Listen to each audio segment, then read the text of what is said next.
Good morning. I got a bunch of stuff work done yesterday.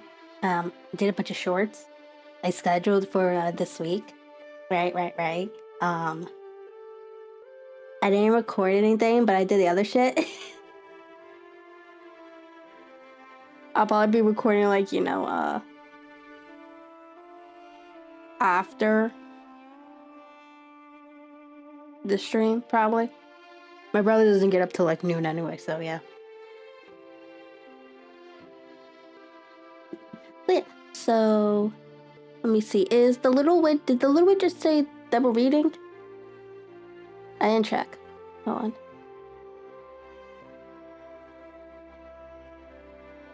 Let me switch over to multi-stream. Reading button. So yeah, we'll be reading the last 2 chapters of The Adventures of Sherlock Holmes. And then after that, we'll be shifting our focus to... What's the next story? Let me find it. Hold on. So we read The Study of Scarlet, we read The Sign of Four, we're finishing up The Adventures of Sherlock Holmes. Then the next one is The Memoirs of Sherlock Holmes. I believe those are short stories too. Yeah, these are also more short stories. The one...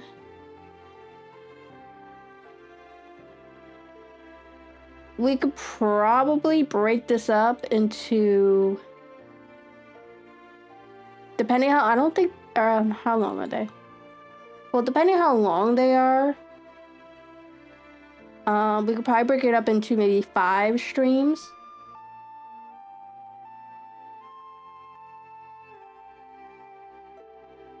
Oh, yeah.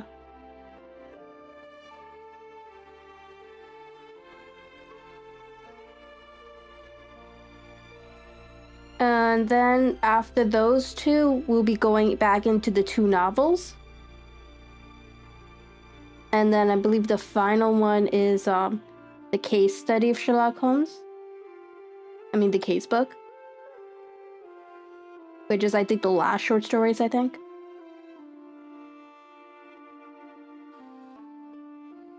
So, yeah.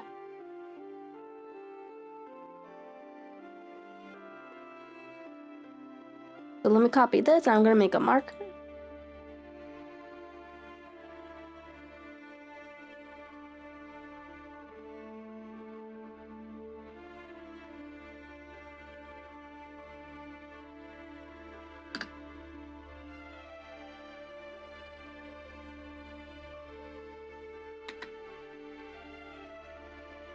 Okay, there's our marker. I don't even know how to pronounce that. We're gonna use our good old Google Translate because it can pronounce shit.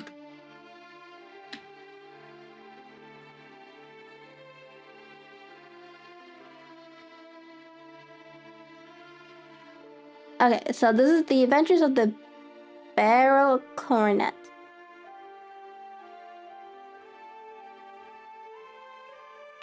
And we're also gonna drop this in chat.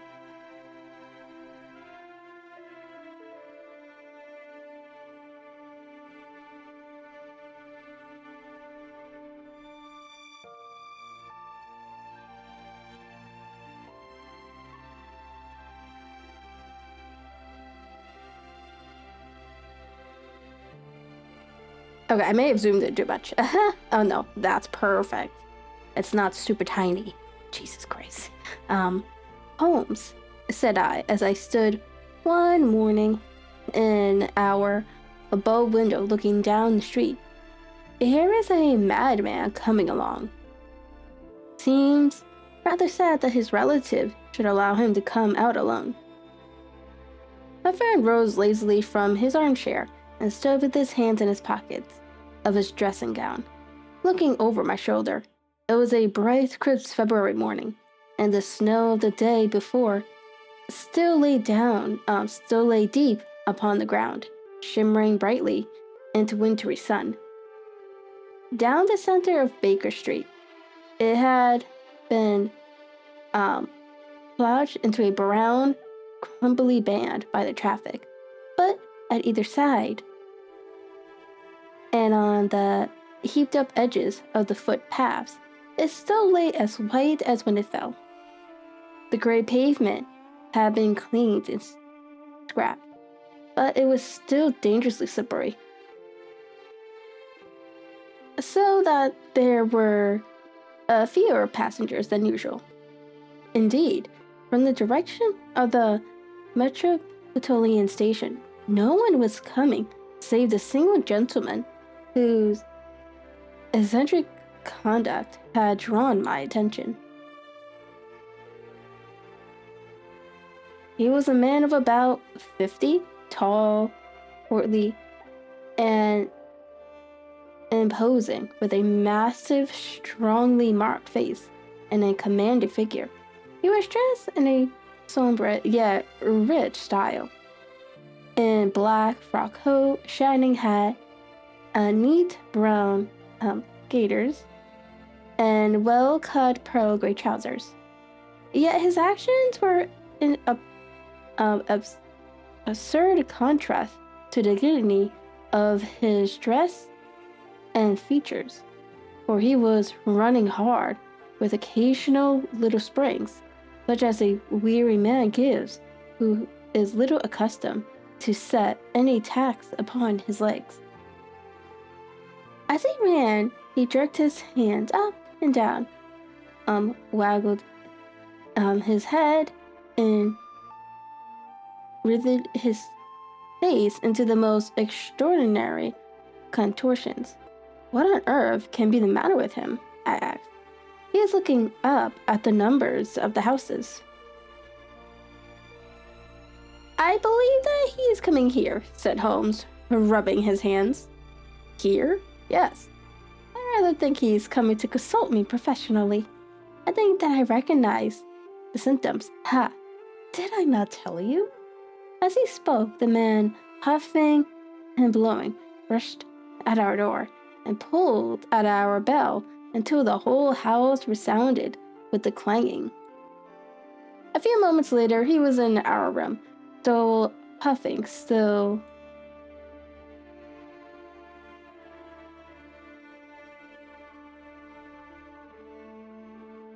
gesticulating,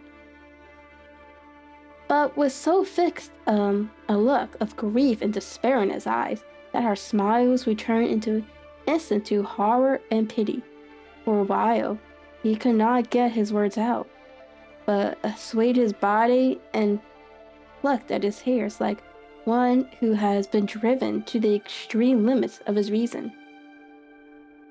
Then suddenly springing to his feet, he beat his head against the wall with such force that we both rushed upon him and tore him away to the center of the room.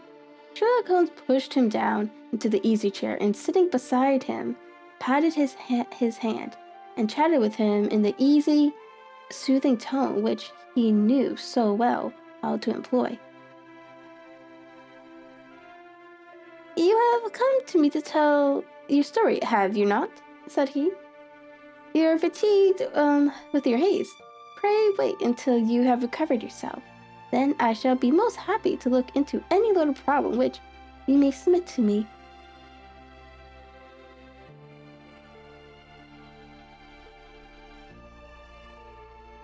The man sat for a moment or more, with a heaving chest, fighting against his emotions. Then he passed his handkerchief over his brow, set his lips tight, and turned his face towards us. Not that you think me mad, said he. I say that you have had some great trouble, responded Holmes. God knows I have, A trouble which is enough to unseat my reason. So sudden, so terrible is it? Public disgrace I might have faced, although I am a man whose character has never yet bore a stain. Hi, how are you? Yeah, we are reading the last 2 chapters of The Adventures of Sherlock Holmes.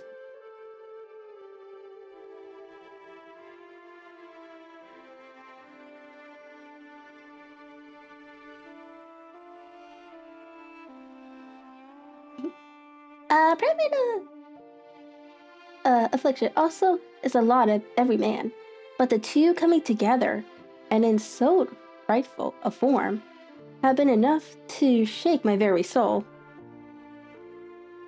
Besides, it is not I alone. The very noblest in the land may suffer unless some way be found out of this horrible affair. Pray compose yourself, sir, said Holmes, and let me have a clear account of who you are, and what is it that has befallen you.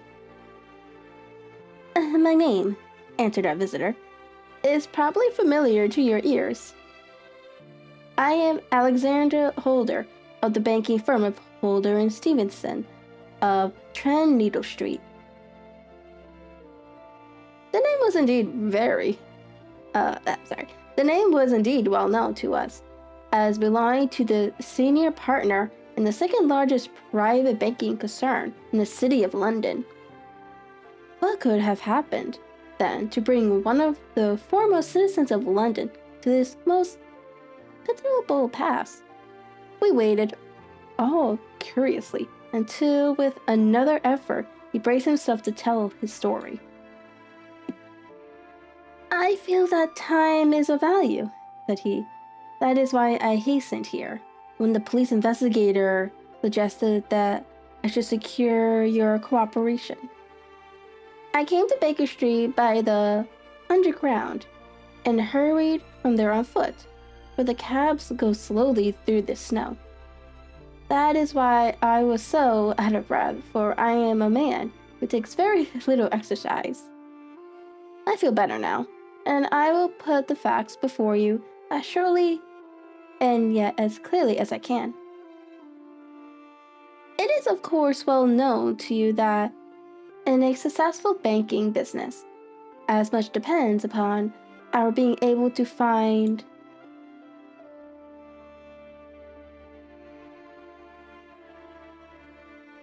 remunerative investments for our funds, as upon our increasing our connections and the number of our depositors.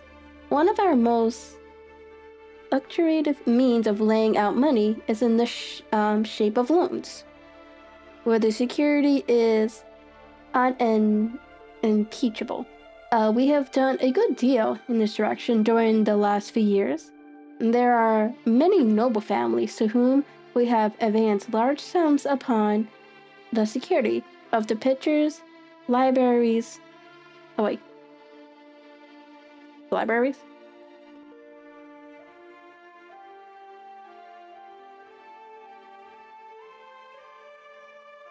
Okay, there's a breath. Oh, I thought it looked weird. Or plate.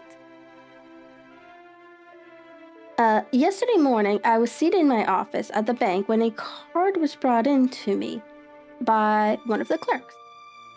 I started when I saw the name, for it was that of no other than, well, perhaps even to you, I had better say no more than that. It was a name which is a household word all over the earth, one of the highest, noblest, most exalted names in England.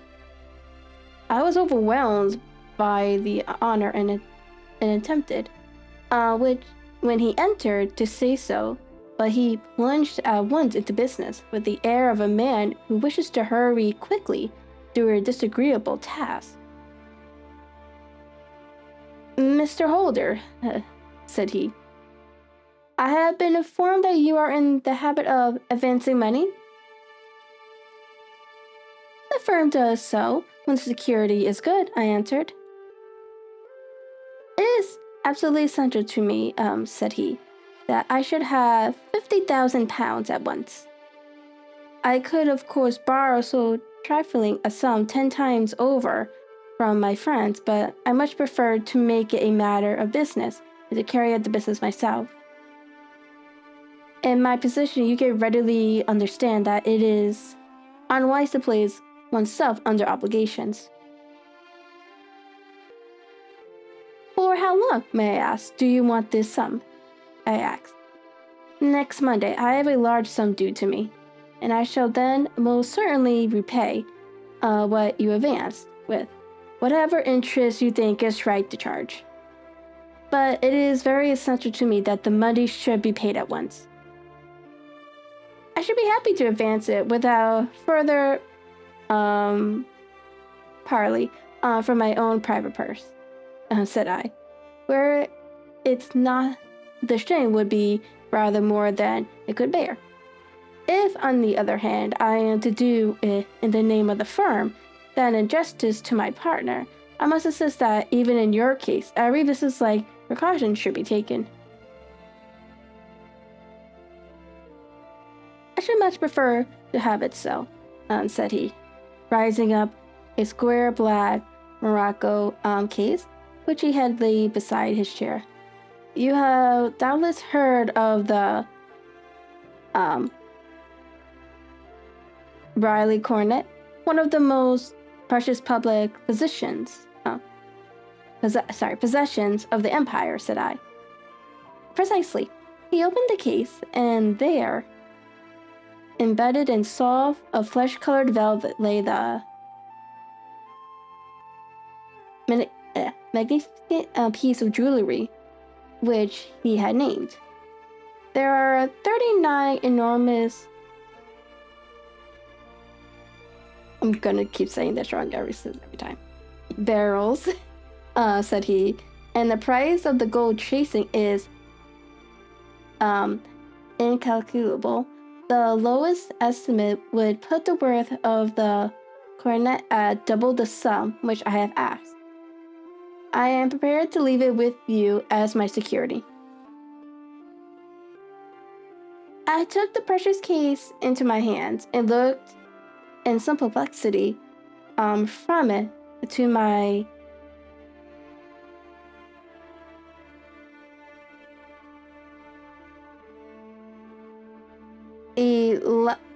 illustrious client. You doubt its value? He asked. Not at all. I only doubt the property of my leaving it. You may set your mind at rest about it. I should not dream of doing so where it is not absolutely certain that I should be able in 4 days to claim it. It is a pure matter of form. Is the security sufficient? Ample? You understand, Mr. Holder, that I am giving you a strong proof of the confidence which I have in you, founded upon all that I have heard of you. I rely upon you not only to be discreet and to refrain from all gossip upon the matter, but, above all, to preserve the coronet with every possible precaution, because I need not say that a great public scandal will be caused if any harm were to befall it. Any injury to it will be almost as serious as its complete loss, for there are no barrels in the world to match these, and it would be impossible to replace them. I leave it with you, however, with every confidence, and I shall call for it in person on Monday morning. Seeing that my client was anxious to leave, I said no more about calling for my cashier. I ordered him to pay over 1,000-pound notes when I was alone once more. However, with the precious case lying upon the table in front of me, I could not but think with some misgivings on the immense responsibility which entailed upon me. There could be no doubt that, as it was a national possession, a horrible scandal would ensure if any misfortune should occur to it.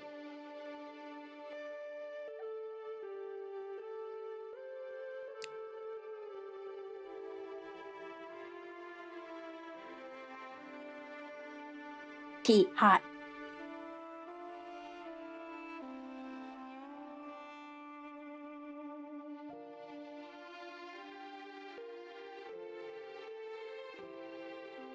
I already regretted having ever consented to take charge of it. However, it was too late to alter the matters now, so I locked it up in my private safe and turned once more to my work.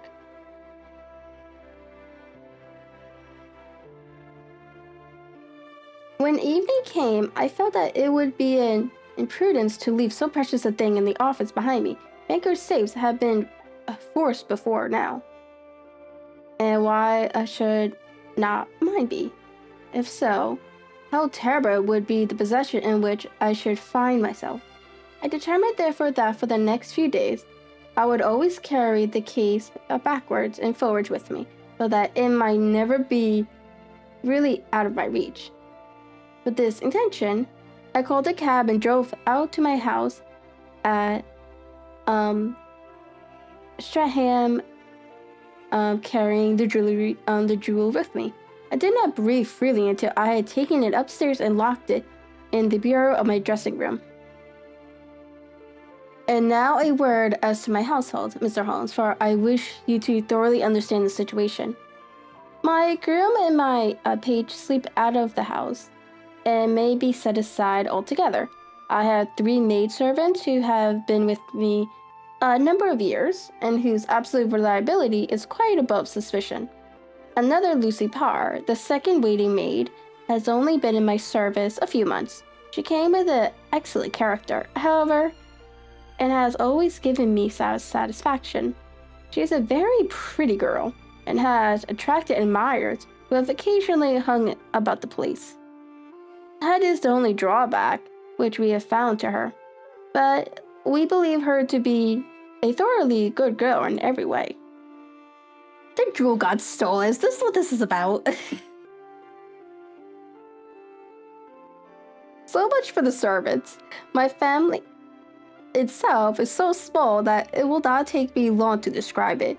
I'm a widower and have an only son, Arthur. He has been a disappointment to me, Mr. Holmes. A grievous disappointment. I have no doubt that I am myself to blame. People tell me that I have spoiled him. Very likely I have. When my dear wife died, I felt that he was all I had to love. I could not bear to see the smile fade even for a minute from his face. I have never denied him a wish. Perhaps it would have been better for both of us had I been sterner. But I meant it for the best. It was naturally my intention that he should succeed me in my business, but he was not of a business turn. He was wild, wayward, and, to speak the truth, I could not trust him in the handlings of a large sum of money. When he was young, he became a member of the Aristocrats Club, and there, having charming manners, he was soon the intimate of a number of men with long purses and expensive habits.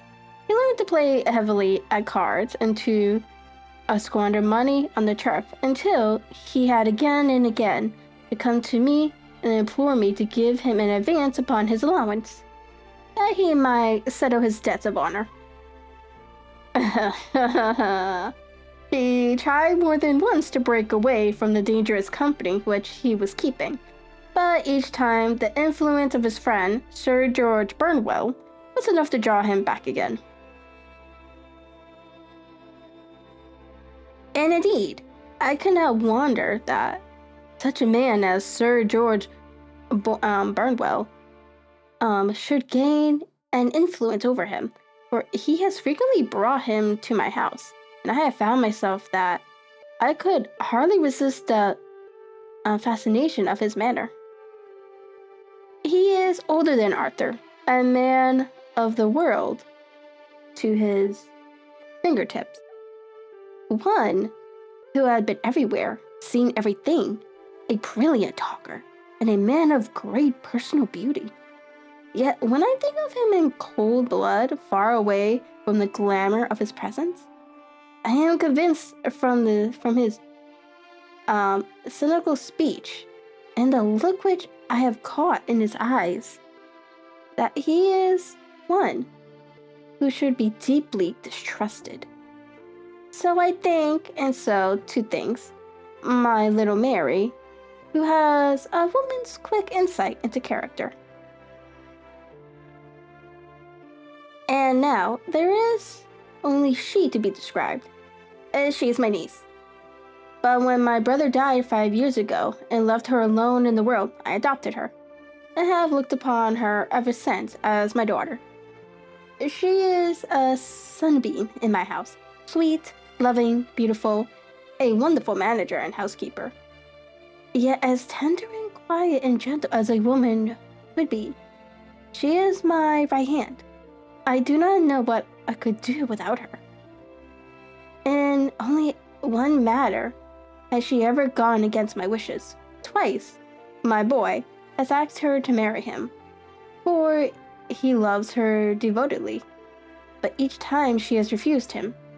I think that if anyone could have drawn him into the right path, it would have been she, and that his marriage might have changed his whole life. But now, alas, it is too late. Forever too late.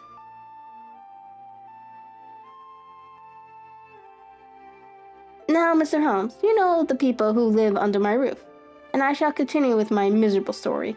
When we were taking coffee in the drawing room that night after dinner, I told Arthur and made my experience, and of the precious treasure which we had under our roofs, suppressing only the name of my client. Lucy Parr, who had brought in the coffee, had, I am sure, left the room, but I cannot swear that the door was closed. Mary and Arthur were much interested and wished to see the famous cornet, but I thought it would be better not to disturb it. "Where have you put it?" asked Arthur. "In my own bureau." "Well, I hope to goodness the house won't be burglarized during the night," said he. "It's locked up," I answered. "Oh, any old key will fit that bureau. When I was a youngster, I have opened it myself with the key of the box room cupboard."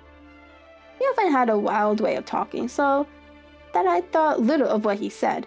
He followed me to my room, however, that night with a very grave face.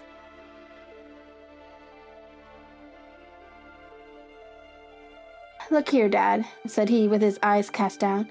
"Can you let me have £200? "Oh, I cannot," I answered sharply. "I have been far too generous with you in money matters."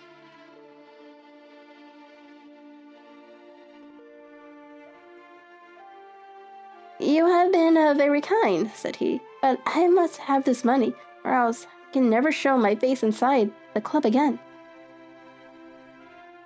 "And a very good thing, too," I cried. "Yes, but you would not have me leave it a dishonorable man," said he. "I could not bear the disgrace. I must raise the money in some way, and if you will not let me have it, then I must try other means." I was very angry, for this was the third demand during the month. "You shall not have a farthing from me," I cried, on which he bowed and left the room without another word. When he was gone, I locked my bureau, made sure that my treasure was safe, and locked it again. Then I started to go around the house to see that all was secure, a duty which I usually leave to Mary, but which I thought it well to perform myself that night. As I came down the stairs, I saw Mary herself at the side window of the hall, which she closed and fastened as I approached. "Tell me, Dad," said she, looking. I thought a little undisturbed. "Did you give Lucy the maid leave to go out tonight?" "Certainly not. She came in just now by the back door. I have no doubt that she has only been to the side gate to see someone, but I think that it is hardly safe and should be stopped." "You must speak to her in the morning, or I will if you prefer it. Are you sure that everything is fastened?" "Quite sure, Dad." "Then good night." I kissed her and went up to my bedroom again, where I was soon asleep. I am endeavoring to tell you everything, Mr. Holmes. which may have any bearing upon the case, but I beg you that you will question me upon any point which I do not make clear. On the contrary, your statement is singularly lucid. I came to a part of my story now in which I should wish to be particularly so. I am not a very heavy sleeper, and the anxiety in my mind tended no doubt to make me even less so than usual. About 2 in the morning then, I was awakened by some sound in the house. It had ceased ere I was wide awake, but it had left an impression behind. But it had left an impression behind it as though a window had gently closed somewhere. I lay listening with all my ears. Suddenly, to my horror, there was the distinct sound of footsteps moving softly in the next room. I slipped out of bed, all palpitating with fear, and peeped round the corner of my dressing room door. "Arthur," I screamed, "you villain, you thief! How dare you touch that cornet?"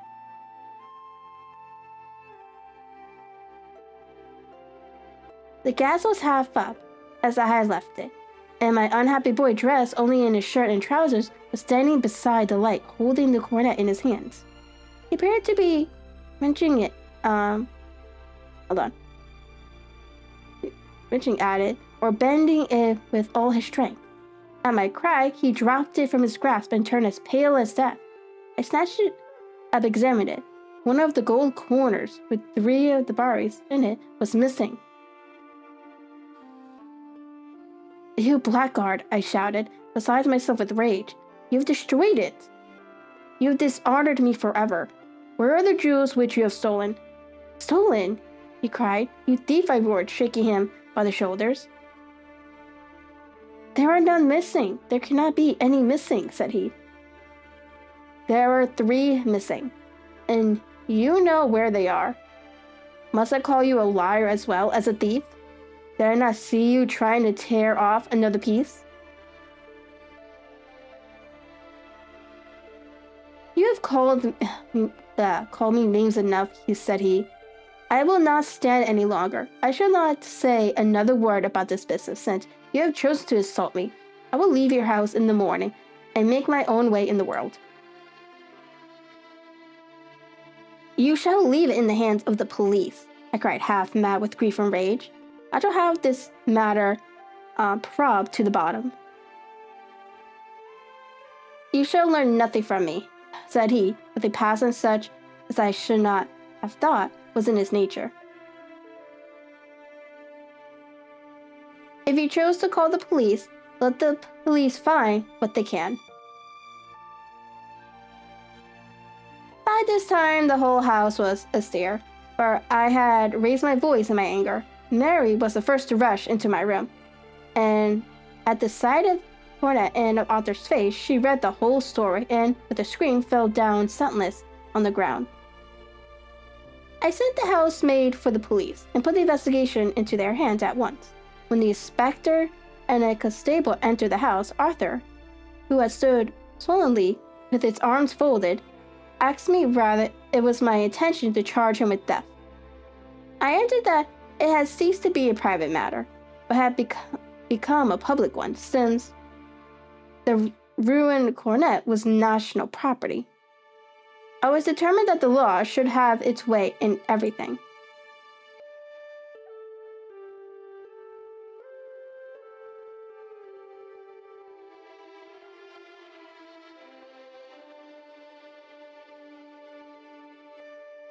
"At least," said he, "you will not have me arrested at once.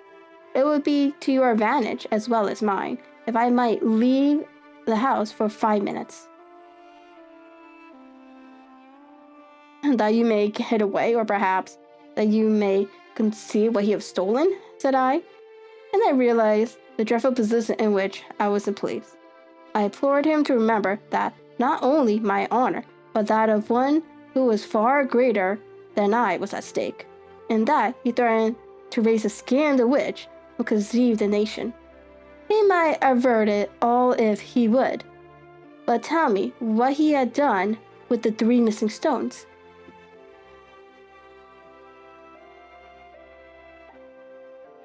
You might as well face the matter, said I. You've been caught in the act. No confession could make your guilt more, heinous. If you but make such, reiteration as is in your power by telling us where brownies are, I shall be forgiven and forgotten. Keep your forgiveness for those who ask for it, he answered, turning away from me with a sneer. I saw that he was too hardened by any words of mine to influence him. There was but one way for it. I called in the inspector and gave him into custody. A search was made at once, not only of his person, but of his room, of every portion of the house, where he could possibly have concealed the gems. But no trace of them could be found, nor would the wretched boy open his mouth for all our persuasions and our threats. This morning, he was removed to a cell, and I, after going through all the police formalities, have hurried round to you to implore you to use your skills in unraveling the matter. The police have openly confessed that they can at present make nothing of it. You may go to any expense which you think necessary. I have already offered a reward of £1,000. My God, what shall I do? I have lost my honor, my gems, and my son in only one night. Oh, what shall I do?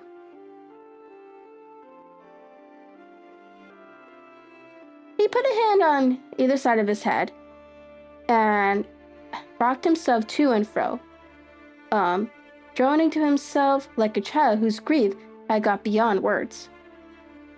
Sherlock Holmes sat in silence for a few minutes, with his brows knitted and his eyes fixed upon the fire. Do you receive much company? He asked.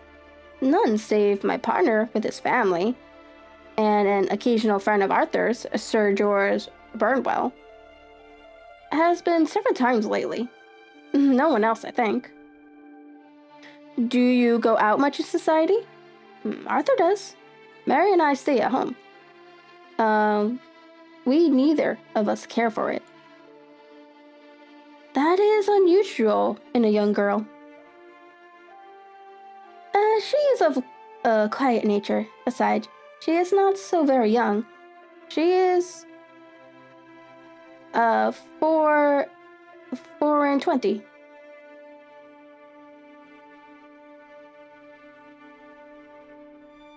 This matter, from what you say, seems to have been a shock to her also. Terrible. She is even more affected than I. You have neither of you any doubt as to your son's guilt? How can we have, when I saw him with my own eyes, with the coronet in his hands? I hardly considered that a conclusive proof. Was the remainder of the coronet at all injured? Yes, it was twisted. Do you not think, then, that he might have been trying to straighten it out?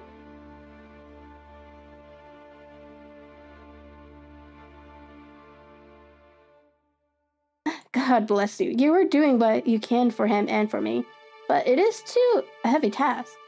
What was he doing there at all? If his purpose were innocent, why did he not say so? Precisely. And if they were guilty, why did he not invent a lie? His silence appears to me to cut both ways. There are several singular points about the case. What did the police think of the noise which awoke you from your sleep? They considered that it might be caused by Arthur closing his bedroom door. A likely story, as if a man bent on felony would slam his door so as to wake a household. What did they say, then, of the disappearance of these gems? They're still sounding the planking and probing the furniture until it's finding them. Have they thought of looking outside the house? Yes, they have shown extraordinary energy. The whole garden has already been minutely examined. "Now, my dear sir," said Holmes, "it is not obvious to you now that this matter really strikes very much deeper than either you or the police were at first inclined to think? It appeared to you to be a simple case. To me, it seems extremely complex. Consider what is involved by your theory. You suppose that your son came down from his bed, went at great task to your dressing room, opened your bureau, took out your cornet, broke off by main force a small portion of it, went off to some other place, concealed 3 gems out of the 39 with such skill that nobody could find them, and then returned with the other 36 into the room in which he exposed himself to the greatest danger of being discovered. I ask you now, is such a theory tenable?"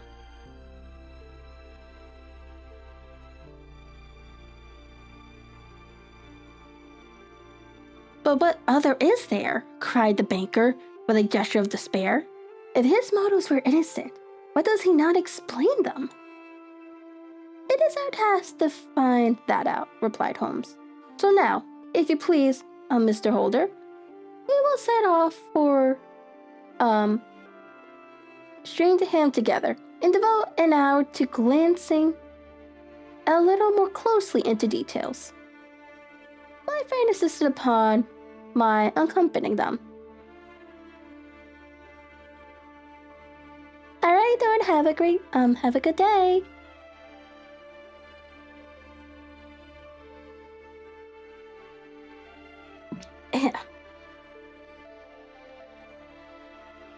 My friend insisted upon my accompanying them in their expedition, which I was eager enough to do, for my curiosity and sympathy were deeply stirred by the story to which he had listened. I confess that the guilt of the maker's sons appeared to me to be as obvious as it did to his unhappy father. But still, I had such faith in Holmes' judgment that I felt that there must be some grounds for hope, as long as he was dissatisfied with the accepted explanation. He hardly spoke a word the whole way out to the southern suburbs, but sat with his chin upon his breast and his hat drawn over his eyes, sunk in the deepest thought. Our client appeared to have taken fresh heart at the little glimpse of hope which he had been presented to him, and he even broken into a desultory chat with me over his business affairs.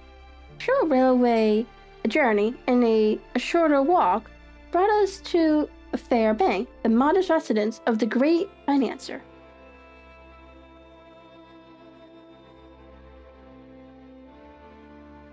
Fairbank was a good-sized square house of white stone, standing back a little from the road. A double-carriage sweep with a snow-clad lawn stretched down in front to 2 large iron gates which closed the entrance. On the right side was a small wooden trinket which led into a narrow path between 2 neat hedges stretching from the road to the kitchen door and forming the tradesman's entrance. On the left ran a lane which led to the stables, and was not itself within the grounds at all, being a public, though little used,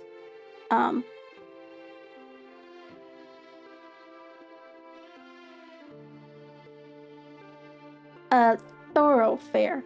Holmes left us standing at the door, and walked slowly all around the house, across the front, down tradesman's path, so around by the garden behind, into the stable lane. So long was he that Mr. Holder and I went into the dining room and waited by the fire until he should return. We were sitting there in silence when the door opened and a young lady came in.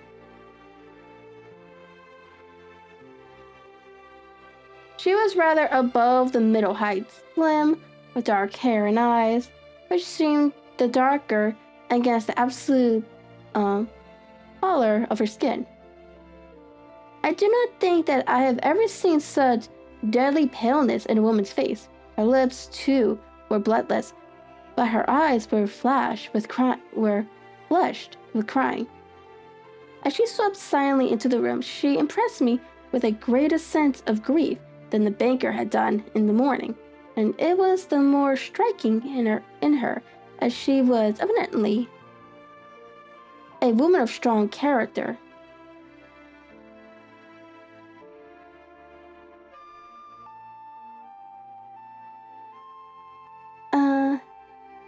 With an immense capacity for her self-restraint. Disregarding my present, she went straight to her uncle and passed her hand over his head with a sweet, womanly caress. You have given orders that Arthur should be liberated? Have you not, Dad? She asked. I know, my girl. The matter must be probed to the bottom, but I am so sure that he is innocent. You know what women's instincts are. I know that he has done no harm, and that you will be sorry for having acted so harshly. Why is he silent then if he is innocent? Who knows? Perhaps because he was so angry that you would suspect him. How could I help suspecting him when I actually saw him with the cornet in his hand? Oh, but he had only picked it up to look at it. Oh, do take my word for it that he is innocent. Let the matter drop and say no more. It is so dreadful to think of our dear Arthur in a prison. I shall never let it drop until the gems are found, never, Mary. Your affection for Arthur blinds you as to the awful consequences to me. Far from hushing the thing up, I have brought a gentleman down from London to inquire more deeply into it. This gentleman? She asked, facing round to me. No, his friend. He wishes to leave him alone. He is round in the Staples Lane now. The Staples Lane? She raised her dark eyebrows. What can he hope to find there? Ah, this, I suppose, is he. I trusted that you will succeed in proving what I feel sure is the truth, that my cousin Arthur is innocent of this crime. I fully share your opinion, and I trust with you that we may prove it, returned Holmes, going back to the mat to knock the snow from his knock the shoes from his shoes. I believe I have the honor of dressing Miss Mary Holder. May I ask you a question or two? Pray do, sir, if it may help to clear this horrible affair up. You heard nothing yourself last night? Nothing until my uncle here began to speak loudly. I heard that and I came down. You shut up the windows and doors the night before? Did you fasten all the windows? Yes. Were they all fastened this morning? Yes. You have a maid who has a sweetheart? I think that you remarked to your uncle last night that she had been out to see him? Yes, and she was the girl who waited in the drawing room and who may have heard Uncle's remark about the cornet. I see, you infer that she may have gone out to tell her sweetheart, and that the two may have planned the robbery? But what is the good of all these vague theories? Cried the banker impatiently, when I have told you that I saw Arthur with the cornet in his hands. Wait a little, Mr. Holder. We must come back to that. About this girl, Miss Holder. You saw her return to the kitchen door, I presume? Yes. When I went to see if the door was fastened for the night, I met her slipping in. I saw the man too, in the gloom. Do you know him? Oh, yes. He is the green, grocer who brings our vegetables round. His name is Francis, Prosper. He stood, said Holmes, to the left of the door. That is to say, further up the path than is necessary to reach the door? Yes, he did. And he is a man with a wooden leg?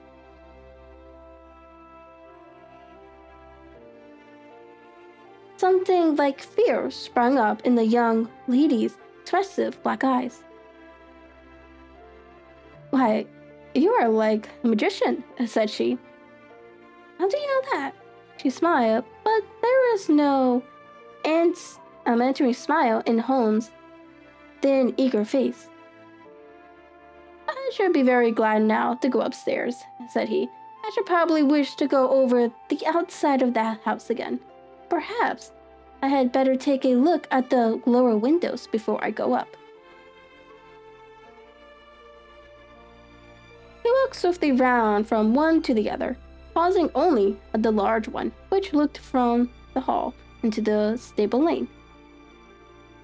This he opened and made a very careful examination of the sill with his powerful magnifying glass.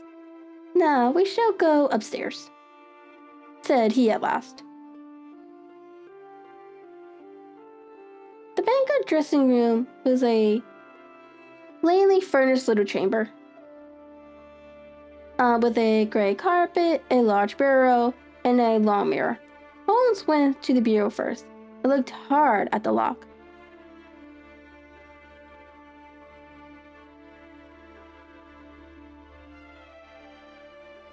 "Which key was used to open it?" he asked, which my son himself indicated that the cupboard of the lumber room. "Have you it here?" "There is it on the dressing table." Sherlock Holmes took it up and opened the bureau. "It is a noiseless lock," said he. "It is no wonder that it did not wake you up. And this case, I presume, contains the coronet." "Let us have a look at it." He opened the case and, taking out the diadem, he laid it upon the table. It was a magnificent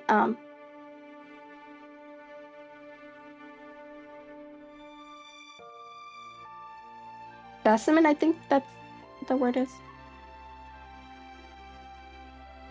Yeah, specimen of the jeweler's art. And the 36 stones were the finest I have ever seen. At one side of the corner, it was a cracked edge where a corner holding 3 gems had been torn away. "Now, Mr. Holder," said Holmes, "where is the corner which corresponds to that which has been so unfortunately lost? May I beg that you will break it off?" The banker recoiled in horror. "I should not dream of trying," said he. "Then I will." Holmes suddenly bent his strength upon it, but without result. I feel like give a little," said he. "But though I am especially strong in the fingers, it would take me all my time to break it. An ordinary man could not do it. Now, what do you think would happen if I did break it, Mr. Holder?" "There would be a noise like a pistol shot. Do tell me that all this happened within a few yards of your bed, and that you heard nothing of it." "I do not know what to think. It is all dark to me. But perhaps it may grow lighter as we go. What do you think, Miss Holder?" I confess that I still share my uncle's perplexity. Your son had no shoes, no slippers on when you saw him?" "He had nothing on save only his trousers and a shirt. And shirt. Thank you. We have certainly been favored for extraordinarily luck during this inquiry, and it will be entirely our own fault if we do not succeed in clearing the matter up. With your permission, Mr. Holder, I shall now continue my investigation outside."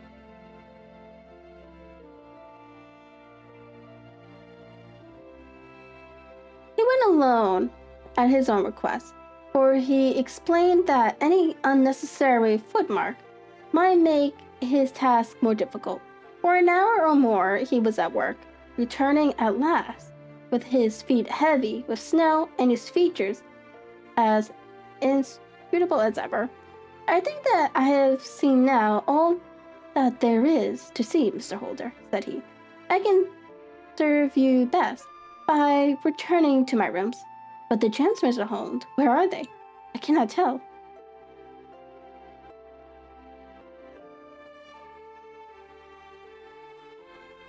The bank wrung his hands. I shall never see them again, he cried. And my son. You give me hopes? My opinion is in no way altered. Then, for God's sake, what was this dark business which was acted in my house last night? If you can call upon me at my Baker Street rooms tomorrow morning between 9 and 10, I shall be happy to do what I can to make it clearer. I understand that you give my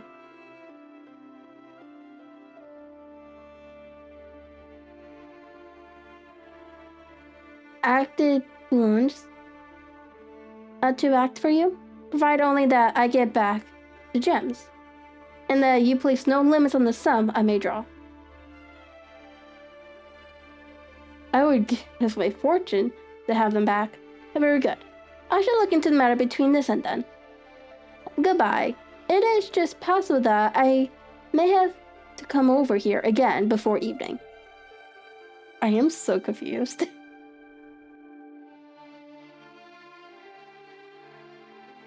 It seems like the son might not have done anything. There's no way he could have broken that thing without the father hearing anything. Unless someone came in. It was obvious to me that my companion's mind was now made up about the case, although what his conclusions were was more than I could even dimly imagine. Several times during our homeward journey, I endeavored to sound him upon the points, but he always glided away to some other topic until at last I gave in over in despair. It was not yet 3 when we found ourselves in our rooms once more. He hurried to his chamber and was down again in a few minutes, dressed as a common loafer. With his collar turned up, his shiny seedy coat, his red cravat, and his worn boots, he was a perfect sample of the class. I think that this should do. He said, glancing into the glass above the fireplace. I only wish that you could come with me, Watson, but I fear that it won't do. I may be on the trail in this matter, or I may be following a will-o'-the-wisp, but I shall soon know which it is. I hope that I may be back in a few hours. He cut a slice of beef from the joint upon the sideboard, sandwiched it between 2 rounds of bread, and thrusting this rude meal into his pocket, he started off upon his expedition. I had just finished my tea when he returned, evidently in an excellent spirit, swinging an old, elastic-sided boot in his hand. He chucked it down into a corner and helped himself to a cup of tea. I only looked in as I passed, said he.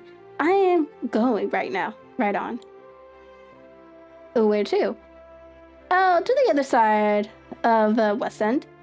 It may be some time before I get back. Don't wait up for me, in case I should be late. How are you getting on? Oh, so, nothing to complain of. I have been out to, join him since I saw you last, but I did not call at the house. It's a very sweet little problem, and I would not have missed it for a good deal. However, I must not sit gossiping here, but must get these reputable clothes off and return to my highly respectable self. I could see by his manner that he had stronger reasons for satisfaction than his words alone would imply. His eyes twinkled, and there was even a touch of color upon his shallow cheeks. He's hastened upstairs, and a few minutes later, I heard the slam of the hall door, which told me that he was off once more upon his confidential hunt. I waited until midnight, but there was no sign of his return, so I returned to my room. There was no uncommon thing for him to be away for days and nights on end when he was hot upon the scent, so that his lateness caused me no surprise. I do not know of what hour he came in, but when I came down to breakfast in the morning, there he was, with a cup of coffee in one hand and the paper in the other, as fresh and trim as possible. You will excuse my beginning without you, Watson, said he, but you remember that our client has rather an early appointment this morning? Why is it after 9 now? I answered. I should not be surprised if that were he. I thought I heard a ring. It was, indeed, our friend the financier. I was shocked by the change which had come over him, for his face, which was naturally a broad and massive mole, was now pinched and fallen in, while his hair seemed to me at least a shade whiter. He entered with a weariness and which was even more painful than his violence of the morning before, and he dropped heavily into the armchair, which I paused forward for him.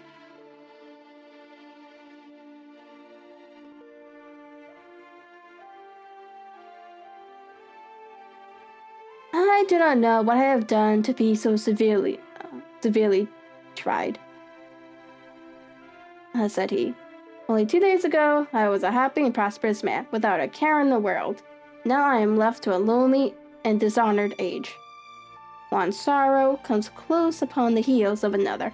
My niece, Mary, has deserted me. Deserted you? Yes, her bed this morning has not been slept in. Her room is empty, and a note from me lay upon the hall table. I had said to her last night in sorrow and not in anger that if she had married my boy, all might have been well with him. Perhaps it was thoughtless of me to say so. It is to that remark that she refers to in this note. My dearest uncle, I feel that I have brought trouble upon you, and that if I had acted differently, this terrible misfortune might never have occurred. I cannot, with this thought in my mind, ever again be happy under your roof. I feel that I must leave you forever. Do not worry about my future, for that is provided for. And above all, do not search for me, for it will be fruitless labor, and an ill service to me. In life or in death, I am ever your loving Mary.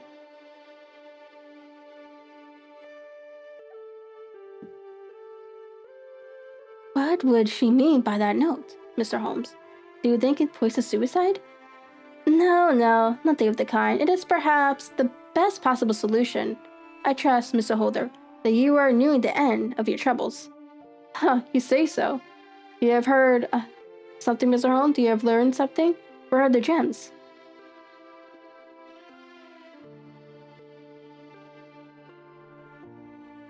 You would not think £1,000 pounds a piece an excessive sum for them? I would pay 10. That would be unnecessary. 3,000 will cover the matter. There is a little reward, I fancy. Have you your checkbook? Here is a pen. Better make it out for £4,000.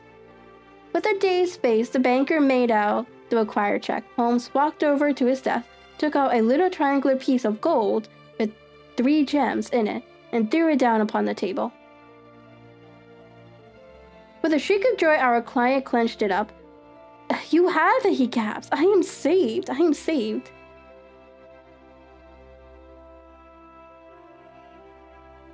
The reaction of joy was as passionate as his grief had been, and he hugged his recovered gems to his bosom. There is one other thing you owe, Mr. Holder, said Sherlock Holmes rather sternly. Ow. He caught up a pen. Name the sum, and I will pay it. No, the debt is not to me. You owe a very humble apology to that noble lad, your son, who had carried himself in this matter, as I should be proud to see my own son do. Should I ever chance to have one? It was not Arthur who took him?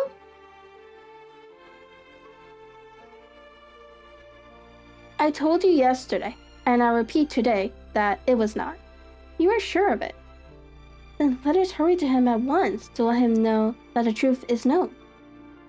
He knows already. When I had cleared it all up, I had an interview with him, and finding that he would not tell me the story, I told it to him, on which he had confessed that I was right, and to add the very few details which were not yet quite clear to me. Your news of this morning, however, may open his lips. For heaven's sakes, tell me then, what is this extraordinary mystery? I will do so, and I will show you the steps by which I reached it. And let me say to you first, that which it is the hardest for me to say, and for you to hear. There has been an understanding between Sir George Burnswell and your niece Mary. They have now fled together. Of course, it's the other one. Why am I not surprised?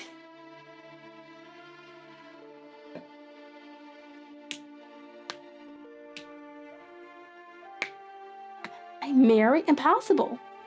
It is unfortunately more than possible. It is certain. Neither you nor your son knew the true character of this man when you admitted him into your family circle. He is one of the most dangerous men in England, a ruined gambler, and absolutely this desperate villain, a man without heart or conscience. Your niece knew nothing of such men. When he breathed his vows to her, as he had done to 100 before her, she flattered herself that she alone had touched his heart. The devil knows best, what he said, but at least she became his tool and was in the habit of seeing him nearly every evening.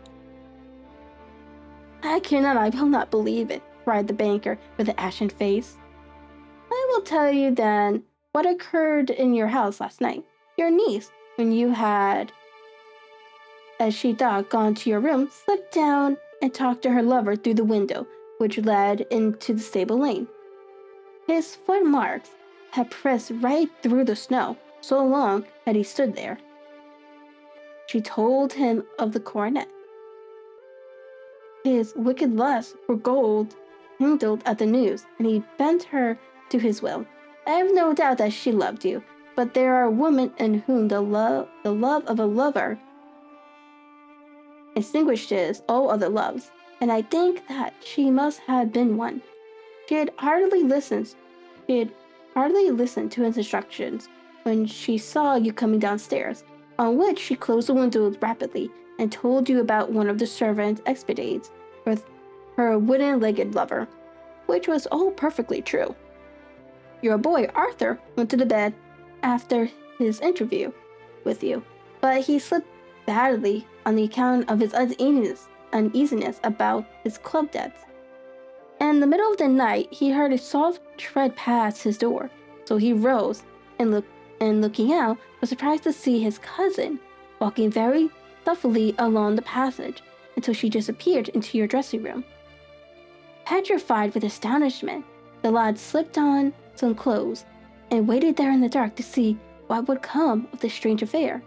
Presently, she emerged from the room again, and in the light of the passage lamp, your son saw that she carried Precious coronet in her hands.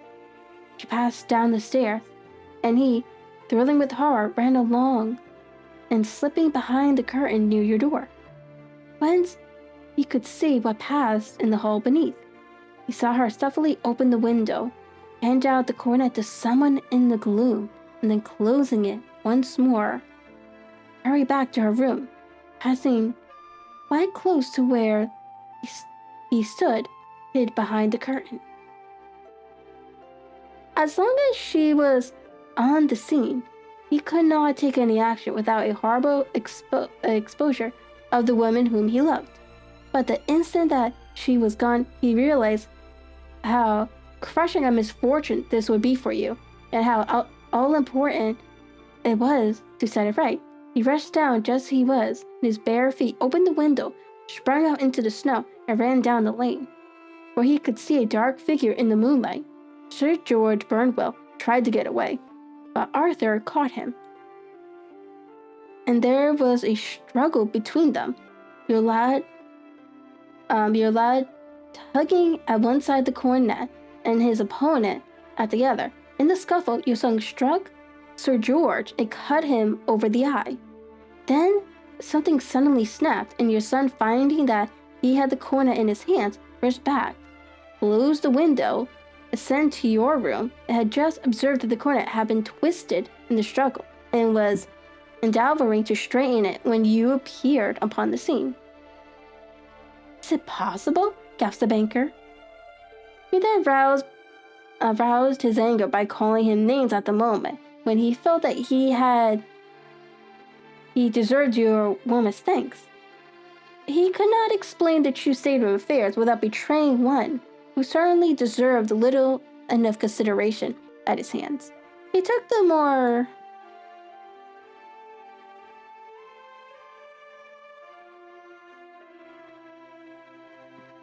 chivalrous view, however, and preserved her secret.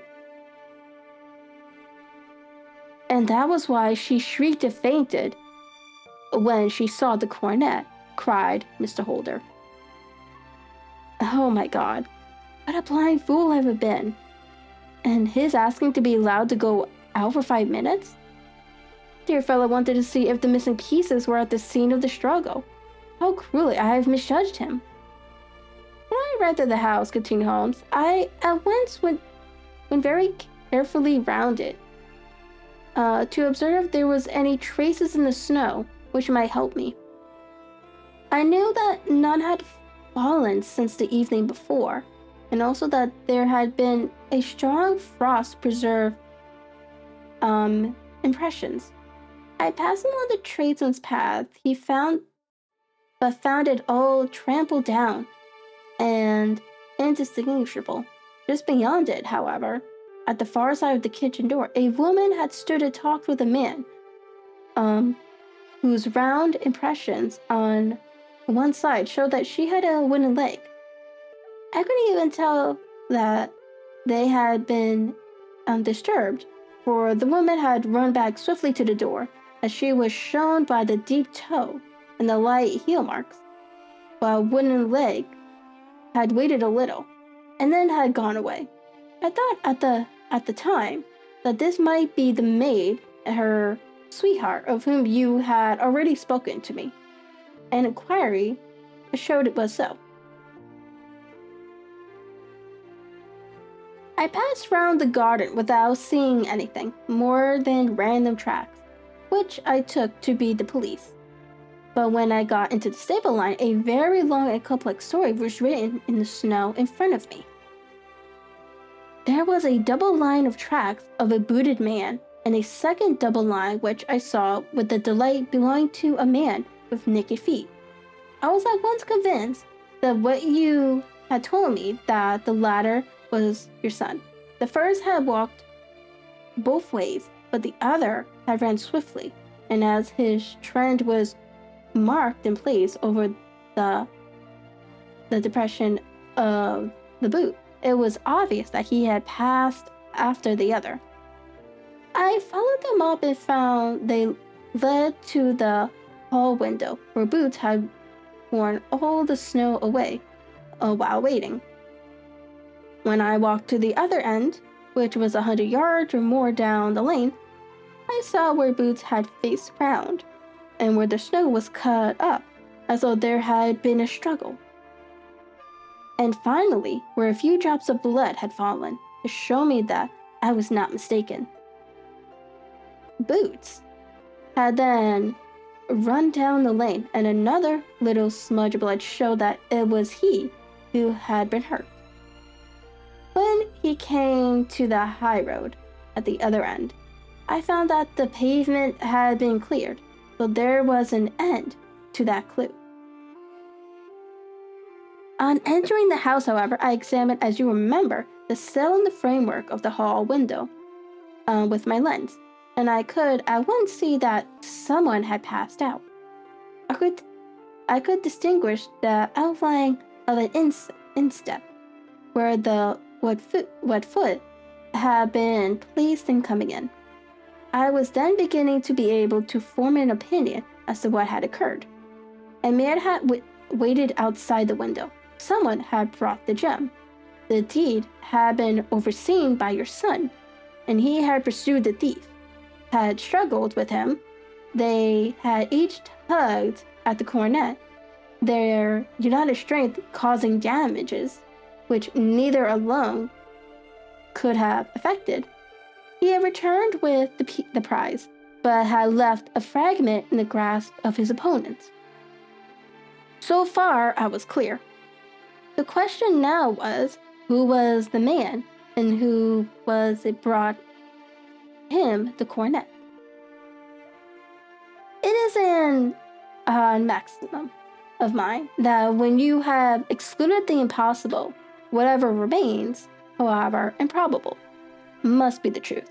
Now, I knew that it was not you who had brought it down, so there only remains your niece and the maids. But if it were the maids, why should your son allow himself to be accused in their place? There could be no probable reason. As he loved his cousin, however, there was an excellent explanation why he should retain her secret, the more so as the secret was a disgraceful one. When I remembered that you had seen her at that window, and how she had fainted on seeing the coronet again, my conjecture became a certainty. And who could it be who was her confederate? A lover, evidently, for who else could outweigh the love and gratitude which she must feel to you? I knew that you went out little, and that your circle of friends was a very limited one, but among them was Sir George Burnwell. I had heard of him before as being a man of evil reputation among women. It must have been he who wore those boots and retained the missing gems, even though he knew that Arthur had discovered him. He might still flatter himself that he was safe, for the lad could not say a word without compromising his own family. Well, your own good sense will suggest what measures I took next. I went in the shape of a loafer to Sir George's house, managed to pick up an acquaintance with his valet, learned that his master had cut his head the night before, and finally, at the expense of 6 shillings, made all sure by buying a pair of his cast-off shoes.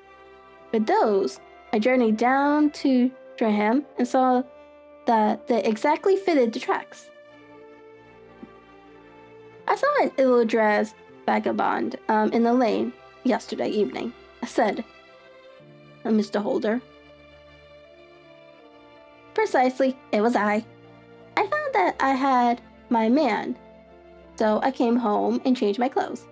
It was a delicate part which I had to play then, for I saw that a prosecution must be avoided to avert scandal, and I knew that, so as to the villain would see that our hands were tied in the matter.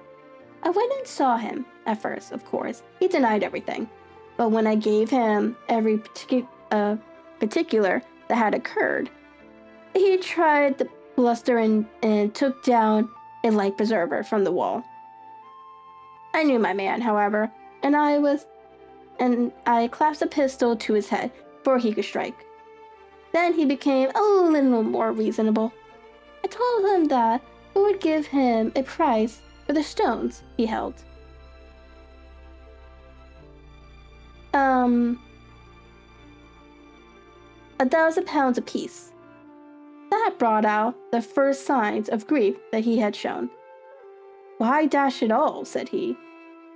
I've let them go at 600 for the 3. I soon managed to get the address of the rearer who had them, and promising him that there would be no prosecution. off I sent to him.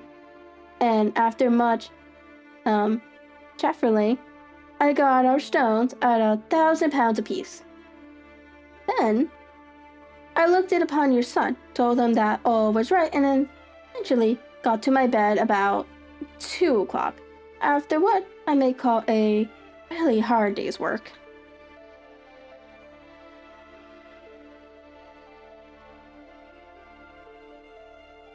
A day which has saved England from a great public scandal, said the banker, rising.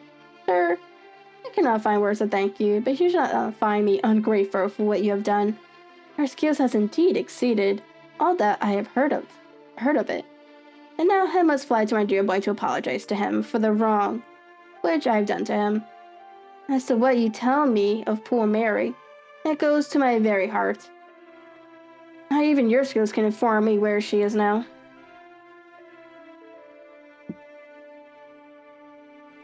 I think that we may safely say, returned Holmes, that she is wherever Sir George Burnwell's is.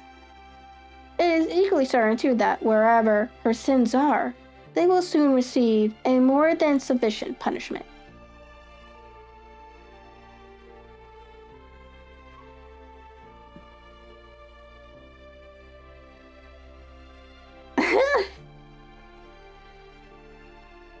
I'm really not surprised it was her. As if it wasn't the son, it had to be her. Of course it was like, a lover thing. I said he should have just kept that shit in the bank.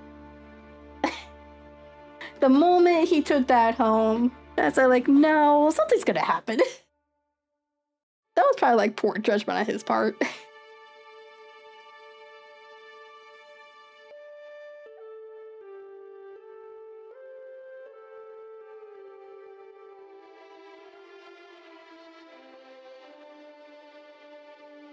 Okay, so the last story is The Adventures of the Carbuncle Beaches. Want to make sure size?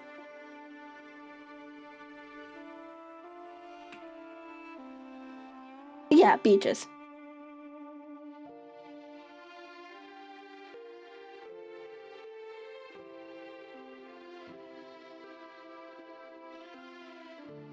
Okie dokie.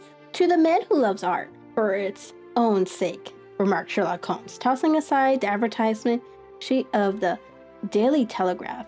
It is frequently in its least important and lowliest manifestations that the keenest pleasure is to be deprived. No.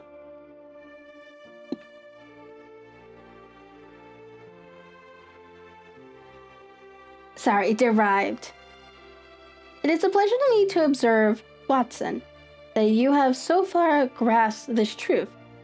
That is these little records of our cases, which you have been good enough to draw up, and I am bound to say, occasionally, to embellish, you have given prominence not so much to the many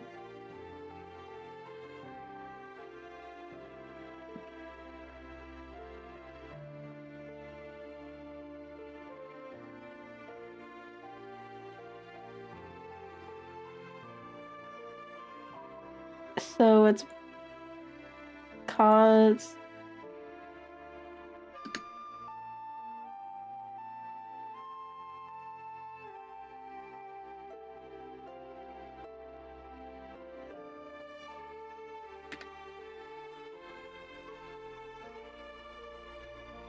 causes celebrus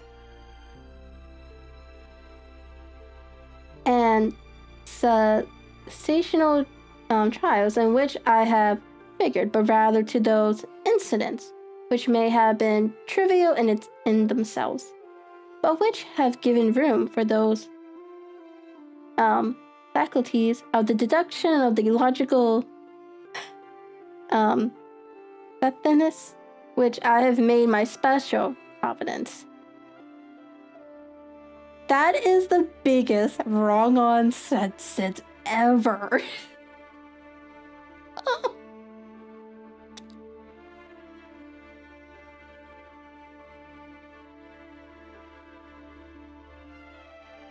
yet, said I, smiling, I cannot quite hold myself absolved from the charges of sensationalism which have been urged against my records.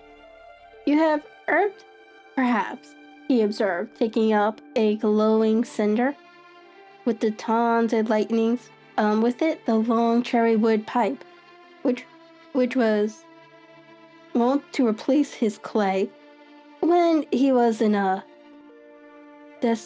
disputatious rather than a meditative mood. You have erred perhaps in attempting to put color and life into each of your statements instead of confining yourself to the task of placing upon record that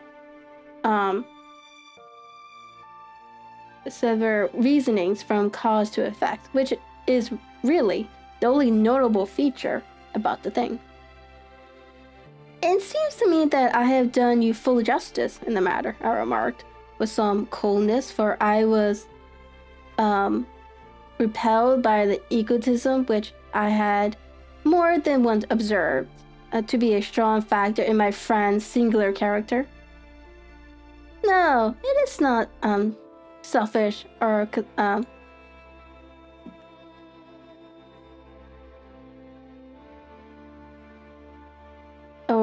conceit, said he, answering, as was his wont, my thoughts rather than my words. If I claim full justice for my art, it is because it is an impersonal thing, a thing beyond myself. Crime is common. Logic is rare. Therefore, it is upon the logic rather than upon the crime that you should dwell. You have degraded what should have been a course of lectures to a series of tales. It was a cold morning of the early spring, and we sat after breakfast on either side of the cherry fire in the old room on Baker Street. A thick fog rolled down between the lanes of dune-colored houses, and the opposing windows loomed like dark, shapeless blurs through the heavy yellow reefs. Our gas was lit and shone on the white cloth and glimmer of china and metal, but the table had not been cleared yet. Sherlock Holmes had been silent all morning, dipping continuously into the advertisement column of a succession of papers until, at last, having apparently given up his search, he had emerged in no very sweet temper to lecture me upon my literary shortcomings. Oh God. Hello, I'm bad with money. How are you?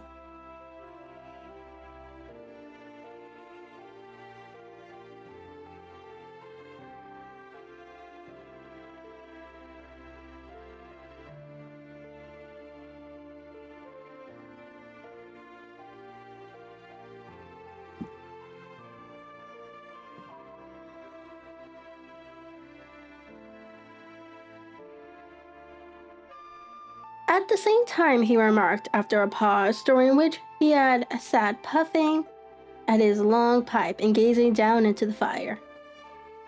You can hardly be open to a charge of sensationalism, for out of these cases which you have been so kind as to interest yourself in, a fair proportion do not treat of crime in its legal sense at all. The small matter in which I endeavored to help the King of Bohemia, the singular experience of his Mary of Sutherland, the problem connected with the man with the twisted lip, and the incident of the noble bachelor are all matters which are outside the pale of the law. But it is avoiding the sensational, I fear that you may have bordered on the trivial. Yeah, it's going fine. We're actually reading the very last story of the Adventures of Sherlock Holmes. And I believe next week we'll be tackling one of the other short stories.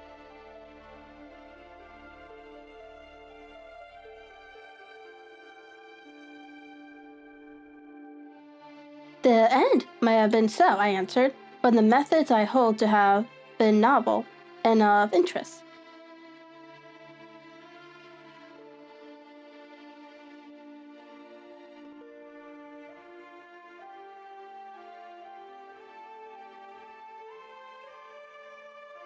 It's okay.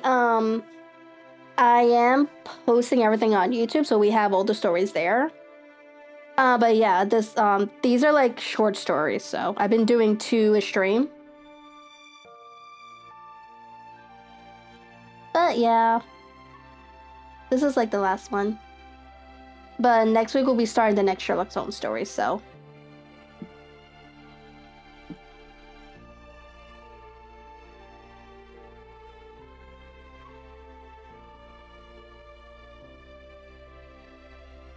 I write Digimon fanfiction. I usually do that on Fridays, though. Sometimes on Sundays if I feel like it. But I kind of want to save Sundays for like reading, you know?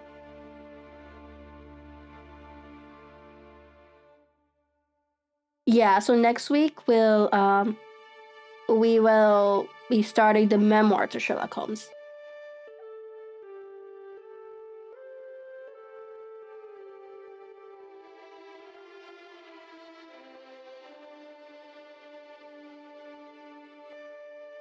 Okay.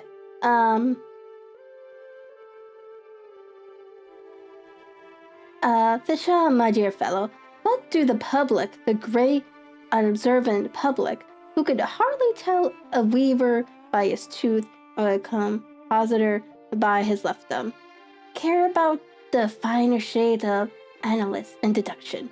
But indeed, if you are trivial, I cannot blame you, for the days of the great cases are past. Man, or at least criminal man, has lost all enterprise and originality. As to my own little practice, it seems to be degenerating into an agency for recovering lost lead pencils and giving advice to young ladies from boarding schools. I think that I have touched bottom at last, however. This note I had this morning marks my 0 point, I fancy. Read it. He tossed a crumbling letter across to me. Hey, no worries.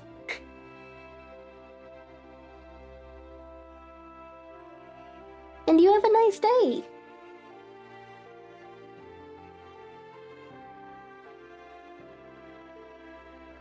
It was dated from Montague Palace upon the preceding evening, and ran thus.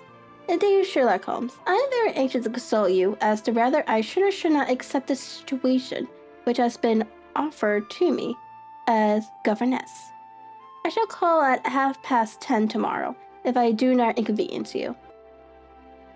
Yours faithfully, a Violent Hunter. Do you know the young lady? I asked. Not I. It is 10:30 now. Yes, I have no doubt that it's her ring. It may turn out to be of more interest than you think. You remember that the affair of the blue Carbuncle, which appeared to be a mere whim at first, developed into a serious investigation. It may be so in this case also. Well, let us hope so, but our doubts will very soon be solved, for here, unless I am much mistaken, is the person in question.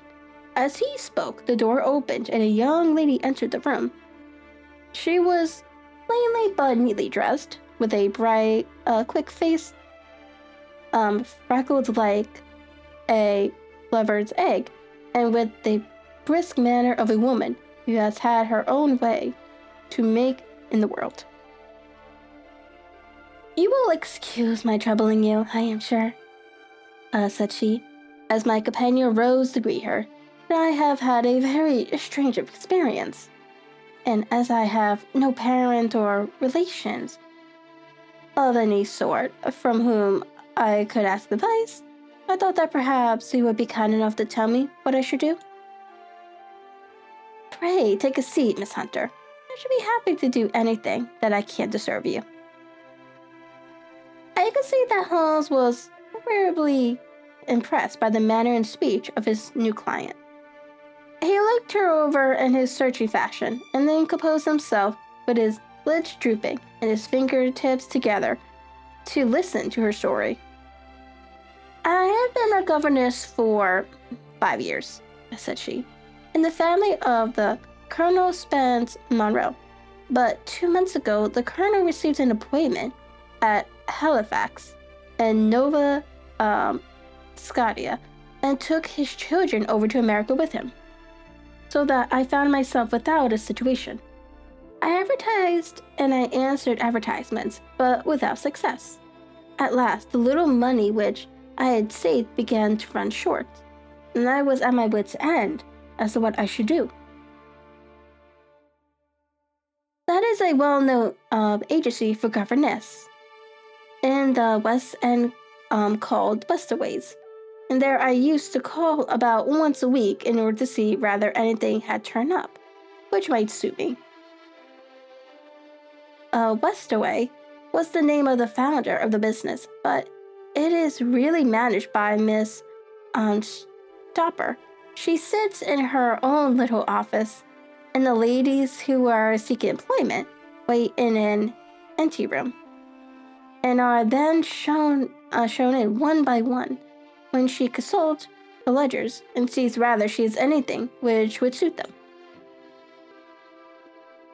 Well, when I called last week, I was shown into the little office as usual, but I found that Miss Stopper was not alone.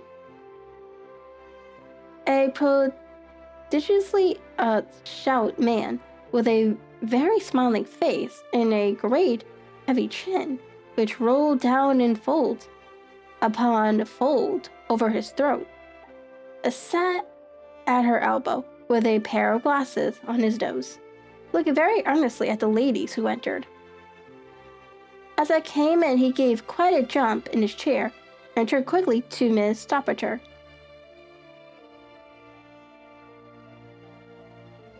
"That will do," said he. "I could not ask for anything better. Capital, capital." He seemed quite enthusiastic and rubbed his hands together in the most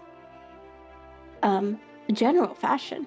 He was such a comfortable-looking man that it was quite a pleasure to look at him. "You are looking for a situation, miss?" he asked. "Yes, sir." "As governess?" "Yes, sir." "And what salary do you ask?" "I had £4 a month in my last place with Colonel Spence Monroe." "Oh, ta-ta, sweating," he cried, throwing his fat hands out into the air like a man who is in a boiling passion. How could anyone offer so pitiful a sum to a lady with such attractions and accomplishments? "My accomplishments, sir, may be less than you imagine," said I. "A little French, a little German, music and drawing." "Tut, tut," he cried. "This is all quite besides the question. The point is, have you or have you not the bearing and deportment of a lady? There it is in a nutshell. If you have not, you are not fitted for the rearing of a child who may someday play a considerable part in the history of the country. But if you have, why then, how could any gentleman ask you to condescend to accept anything under 3 figures? Your salary with me, madam, will commence at £100 a year."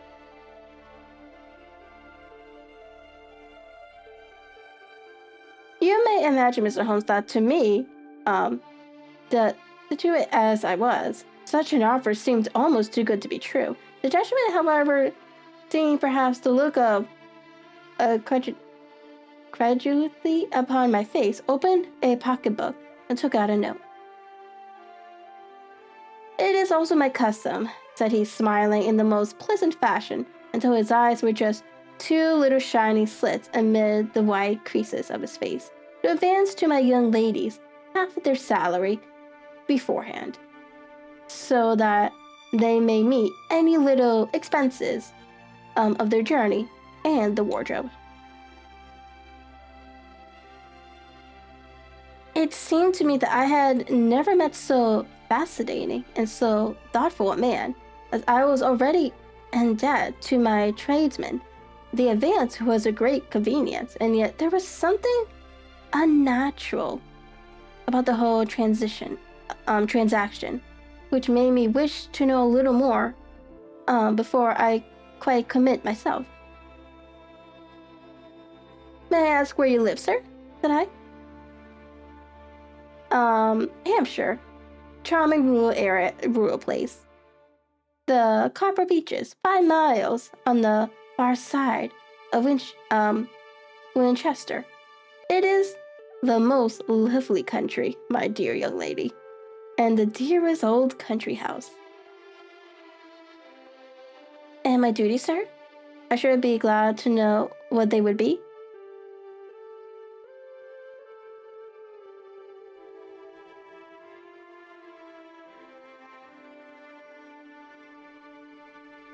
"One child, one dear little romper, just 6 years old. Oh, if you could see him killing cockroaches with a slipper. Smack, smack, smack."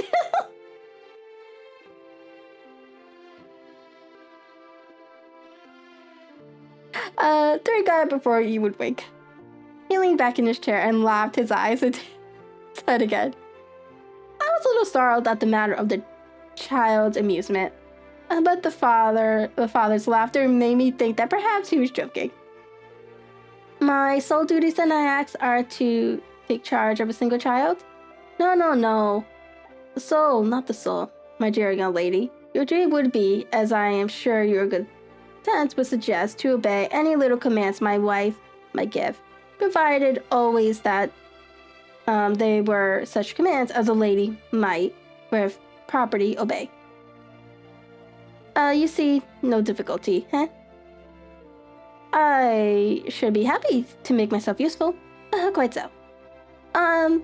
And dress now, for example, you are, fatty people, fatty, but kind-hearted. If you were asked to wear any dress, which we might give you, you would not object to our little whim, huh? No, said I, considerably astonished at his words. Or to sit here or to sit there, that would not be offensive to you? Oh, no. Or to cut your hair quite short before you come to us? I could hardly believe my ears. As you may observe, Mr. Holmes, my hair is somewhat luxuriant, and of a rather particular tint of chestnut. It has been considered artistic. I could not dream of sacrificing it in this offhand fashion. I'm afraid that is quite impossible, said I. He had been watching me eagerly out of his out of his small eyes, that I could see a shadow pass over his face as I spoke. I am afraid that is quite essential, said he. It is a little fancy of my wife's and ladies' fancies, madam ladies' fancies must be consulted. And so you won't cut your hair? No, sir, I really could not, I answered firmly.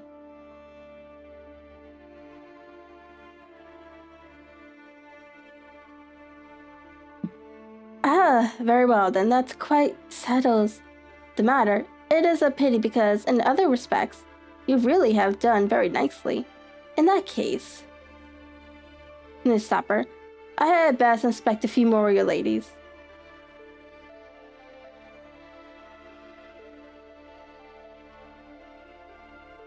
That was weird. Okay.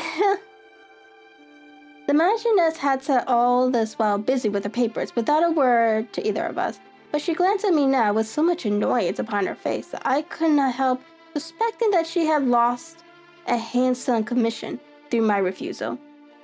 Do you desire your name to be kept upon the book? She asked. If you please, Miss Stopper. Oh, really, it seems rather useless since you refuse the most excellent offers in this fashion, she said sharply.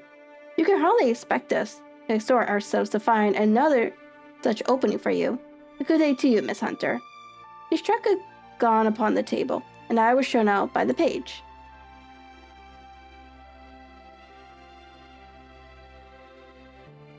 Well, Mr. Holmes, when I got back to my lodgings and found little enough in the cupboard and 2 or 3 bills upon the table, I began to ask myself whether I had not done a very foolish thing.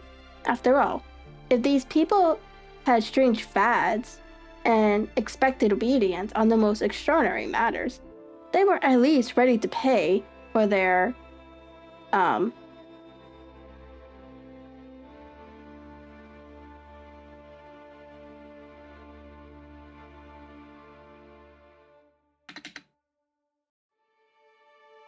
eccentricities.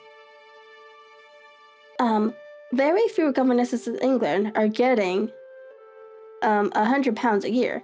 Besides, what use was my hair to me? Many people are improved by wearing it short, and perhaps I should be among the number. The next day I was inclined to think that I had made a mistake, and by the day after I was sure of it. I had almost overcome my pride so far as to go back to the agency and inquire whether the place was still open when I received this letter from the gentleman himself. I have it here and I will read it to you. The Copper Beech is near Winchester. Dear Miss Hunter, Miss Stopper has very kindly given me your address, and I write from here to ask you whether you have reconsidered your decision. My wife is very anxious that you should come, for she has been much attracted by my description of you. We are willing to give £30 a quarter, or £120 a year, so as to recompense for you for your little inconvenience, which our fads may cause you. They are not very exacting after all. My wife is fond of a particular shade of electric blue and would like you to wear such a dress indoors in the morning. You need not, however, go to the expense of purchasing one, as we have one belonging to my dear daughter, Alice, now in Philadelphia, which would, I should think, fit you very well. Then, as to sitting here or there, or amusing yourself in any manner indicated, that needs cause you no inconvenience. As regards your hair, it is no doubt a pity, especially as I could not help remarking its beauty during our short interview, but I am afraid that I must refrain firm upon this point, and I only hope that the increased salary may recompense you for the loss. Your duties as the child is concerned are very light. Now do try to come, and I shall meet with the dog cart of Winchester. Let me know your train. Yours faithfully, Rapiro Castle. That is the letter which I have just received, Mr. Holmes, and my mind is made up that I will accept it. I thought, however, that before taking the final step, I should like to submit the whole matter to your consideration. Well, Miss Hunter, if your mind is made up, that settles the question, said Holmes, smiling. But you would not advise me to refuse? I confess that it is not the situation which I should like to see a sister of mine apply for. What is the meaning of all of it, Mr. Holmes? I have no data. I cannot tell. Perhaps you have yourself formed some opinion? Well, there seems to me to be only one possible solution. Mr. Ruckcastle seems to be a very kind, good-natured man. It is possible that his wife is a lunatic, that he desires to keep the matter quiet for fear she should be taken to an asylum, and that he humors her fancies in every way in order to prevent an outbreak. That is a possible solution. In fact, as matters stand, it is the most probable one. But in any case, it does not seem to be a nice household for a young lady. But the money, Mr. Holmes, the money! Well, yes, of course, the pay is good. Too good. And that's what makes me uneasy. Why should they give you 120 a year when they could have their pick for 40 pounds? There must be some strong reason behind.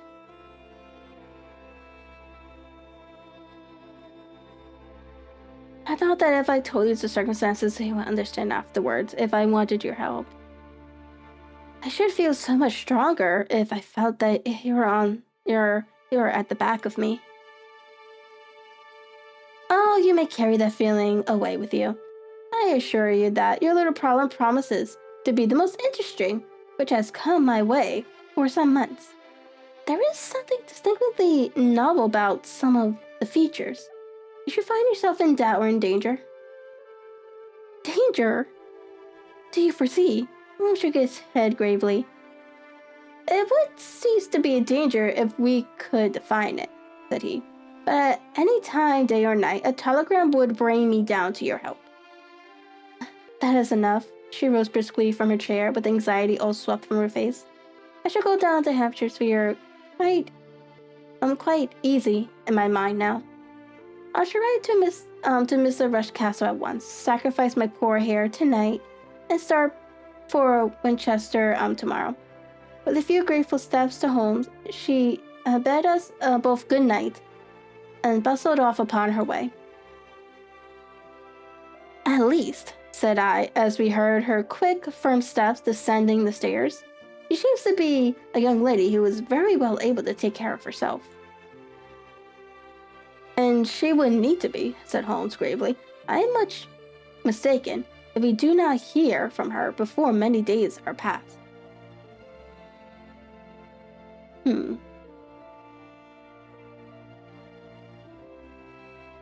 I don't know. This man seems very suspicious. It's like, they want her, like, I get it. Like, you want her to wear a certain thing, that's fine. Because, like, because I'm thinking, like, like, if you're, like, a maid or something, you have to wear a particular outfit or whatever. You need to watch, you have certain duties, blah, blah, blah. But, like, to have, like, a particular hairstyle, I don't know. The fact they seem insistent on it is a little weird.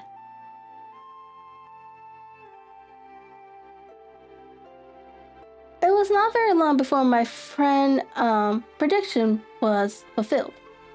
A fortnight went by, during which I frequently found my thoughts turning in her direction and wondering what strange side eye of human experience this lonely woman had strayed into. The unusual salary, the curious conditions, the late duties, all pointed to something abnormal. Though rather a fad or a plot, or rather the man was a philanthropist or a villain, it was quite beyond my powers to determine. As to Holmes, I observed that he sat frequently for half an hour on end, with knitted brows and a abstracted air, but he swept the matter away with a wave of his hands when I mentioned it. Dada, dada, dada, he cried impatiently. I can't make brisk without clay. And yet he would always wind up by muttering that no sister of his should ever have accepted such a situation. The telegram which we eventually received came late one night, just as I was thinking of turning in, and Holmes was suddenly down to one of those all-night chemical researches, which he frequently indulged in. When I would leave him stooping over a retort and a test tube at night, I find him in the same position when I came down to breakfast in the morning. He opened the envelope and then, glancing at the message, threw it across to me.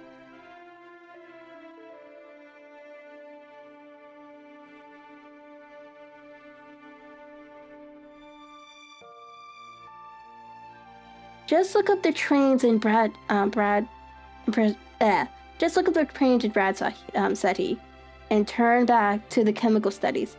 The summons was a brief and urgent one.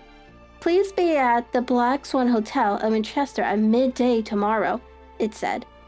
Do come, I am at wit's end. Will you come with me? Asked Holmes, glancing up. I should wish to. Just look it up then. There is a train at 9:30, said I, glancing over at my Branshaw. It is due at Winchester at 11:30. That will do very nicely. Then perhaps I had better postpone my analysis of the acetones, as we may need to be our best in the morning. By 11 o'clock the next day, we were all well upon our way to the old English capital. Holmes had been buried in the morning papers all the way down, but after he had passed the Hampshire boarding, he threw them down and began to admire the scenery. It was an ideal spring day, a light blue sky, flecked with little fleecy white clouds drifting across from west to east. The sun was shining very brightly, and yet there was a exhilarating nip in the air, which set an edge to a man's energy. All over the countryside, away to the rolling hills, around Aldershot, the little red and gray roofs of the farms, then he peeped out from amid the light green of the new foliage.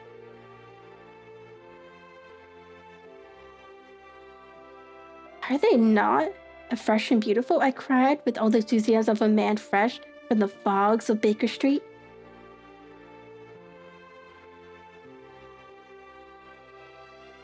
But Holmes shook his head gravely.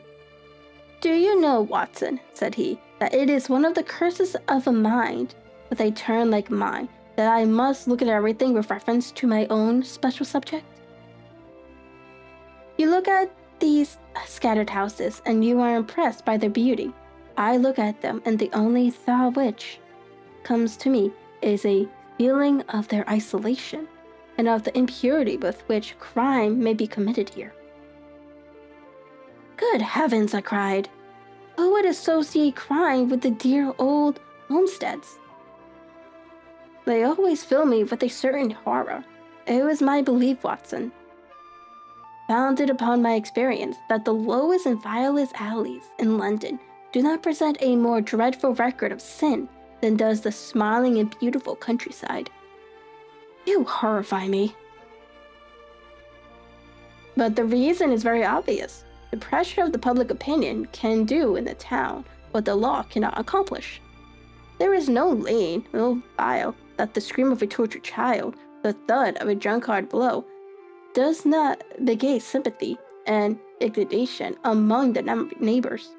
And then, the whole machinery of justice is ever so close that a word of complaint can set it going, and there is but a step between the crime and the dock. But look at these lonely houses, each in its own fields, filled for the most part with poor ignorant folk who know little of the law. Think of the deeds of the hellish cruelty, the hidden wickedness, which may go on year in, year out. In such places and none the wiser. Had this lady, who appeals to us for help, gone to live in Manchester, I would never had a fear for her. It is the 5 miles of country which makes the danger. Still, it is clear that she is not personally threatened. No, if she can come to Winchester to meet us, she can get away. Quite so. She has her freedom. What can be the matter then? Can you suggest no explanation? I had devised 7 separate explanations, each of which could cover the facts as far as we know them. But which of these is correct can only be determined by the fresh information which we shall no doubt find waiting for us. Well, there is the tower of the cathedral, and we shall soon learn of that Miss Hunter has to tell.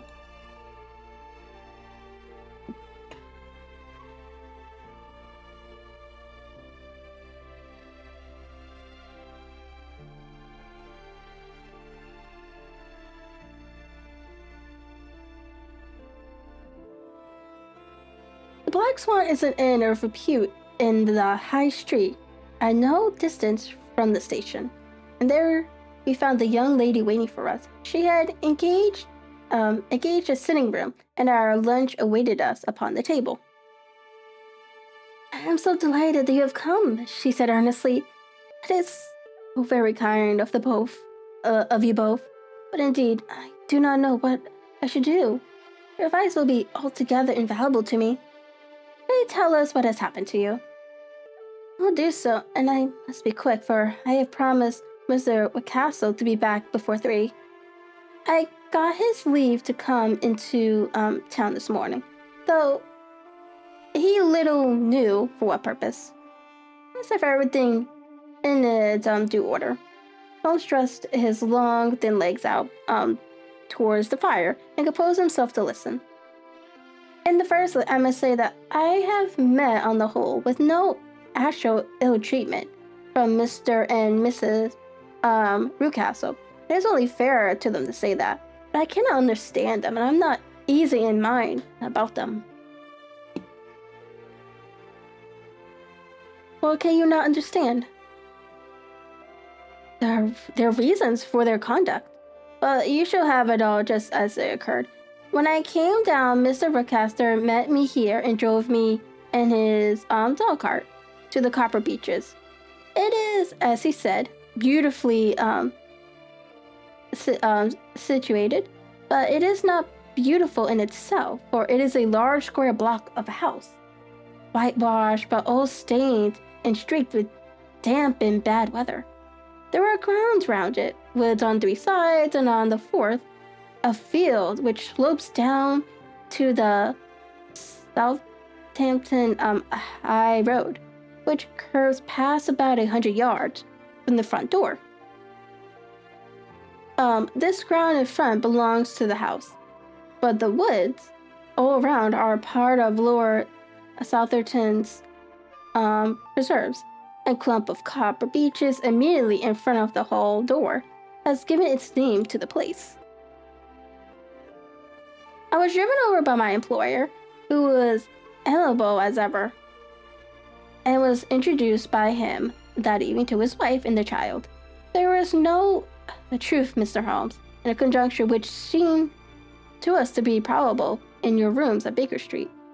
Miss Rucastle is not mad. I found her to be a silent, pale-faced woman, much younger than her husband, not more than 30.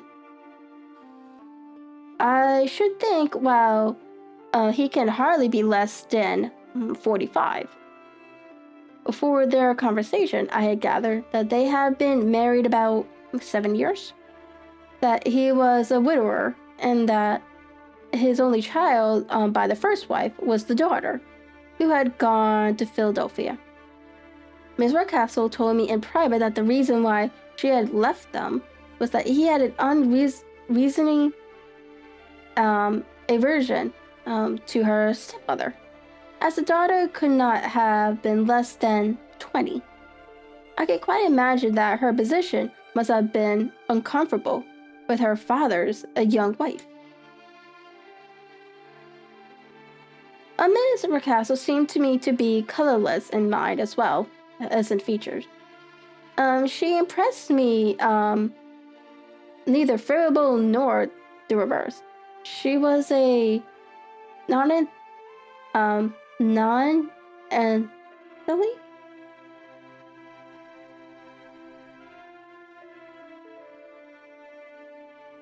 She was a non-entity. It was easy to see that she was passionately devoted both to her husband and to her little son. Her light gray eyes wandered continuously from one to the other, noting every little want and forestalling it if possible. He was kind to her also in his bluff, boisterous fashion, and on the whole, they seemed to be a happy couple. And yet, she had some secret sorrow, this woman. She would often be lost in deep thought, with the saddest look upon her face. More than once, I have surprised her in tears. I have thought sometimes that it was the disposition of her child which weighed upon her mind, for I have never met so utterly spoiled and so ill-natured a little creature. Oh dear.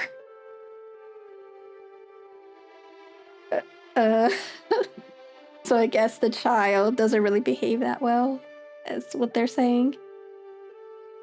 He is small for his age, with a head which is quite disproportionately large. His whole life appears to be spent in an alternation between savage fits of passion and gloomy interversions of sulking. Giving pain to any creature weaker than himself seems to be his one idea of amusement, and he shows quite remarkable talent in planning the capture of mice, little birds, and insects. What? What kind of child is this? But I would rather not talk about the creature, Mr. Holmes, and indeed, he has little to do with my story. I am glad of all the details, remarked my friend, whether they seem to you to be relevant or not. I still try not to miss anything of importance. The one unpleasant thing about the house which struck me at once was the appearance and conduct of the servants. They are only two, a man and his wife. Toller, for that is his name, is a rough, uncouth man with grizzled hair and whiskers and a perpetual smell of drink. Twice since I have been with them, he has been quite drunk, and yet Mr. Rocastle seemed to take no notice of it. His wife is a very tall and strong woman with a sour face, as silent as Miss Rocastle, much less amiable. They are a most unpleasant couple.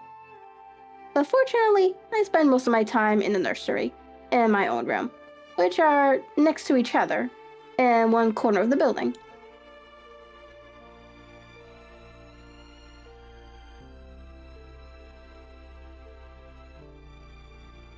For 2 days after my arrival at the Comber Beach, my life was very quiet. On the third, Miss Rocastle came down just after breakfast and whispered something to her husband. "Oh yes," said he, turning to me. "We are very much obliged to you, Miss Hunter, for falling in with our whims so far as to cut your hair. I assure you that it has not distracted in the tiniest iota from your appearance. We should now see how the elastic blue dress will become you. You will find it laid out upon the bed in your room, and if you would be so good to as to put it on, we should both be extremely obliged." The dress which I found waiting me for was of particular shade of blue. It was of an excellent material, itself beige, but it bore unmistakable signs of having been worn before. It could not have been a better fit if I had been measured for it. Both Mr. and Miss Rocastle expressed a delight at the look of it, which seemed quite exaggerated in his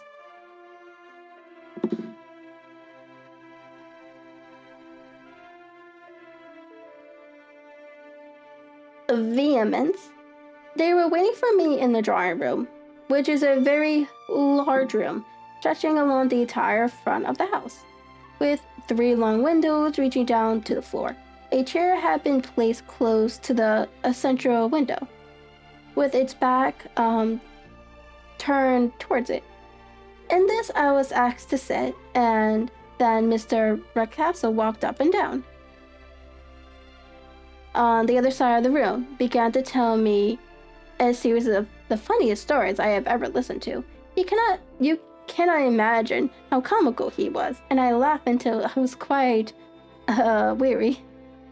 Miss Rocastle, however, who has evidently no sense of humor, never so much as smiled, but sat with her hands in her lap, and a sad, anxious look upon her face. After an hour or so, Mr. Rocastle suddenly remarked that it was time to commence the duties of the day, and that I might change my dress and go to little Edward in the nursery.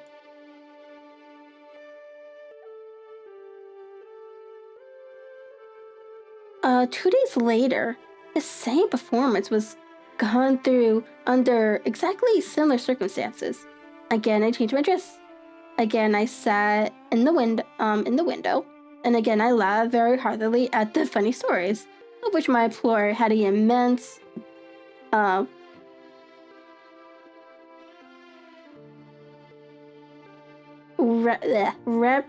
repertoire, in which he told inimitable.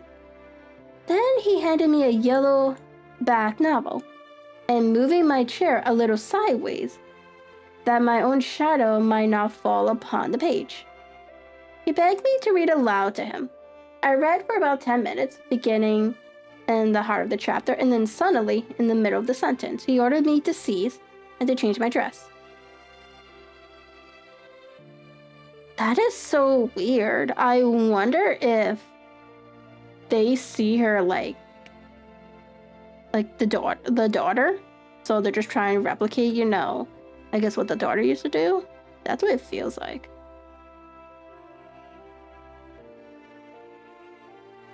You can easily imagine, Mr. Holmes, how curious I became as to what the meaning of this extraordinary performance could possibly be.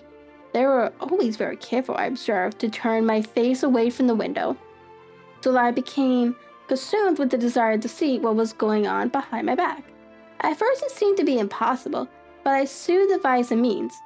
My hand mirror had been broken, so a happy thought seized me, and I concealed the piece of the glass in my handkerchief.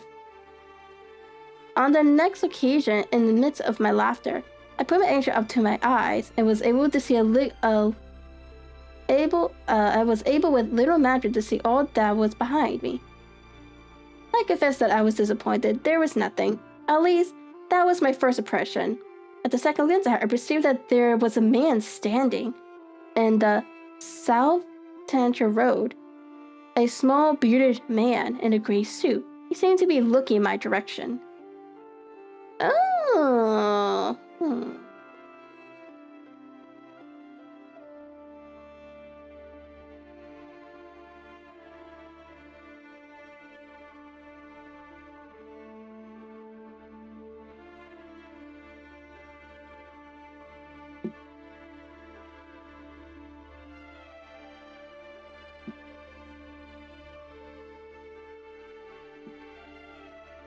The road is an important highway, and there are usually people there. This man, however, was leaning against the railing, which bordered our field, and was looking earnestly up.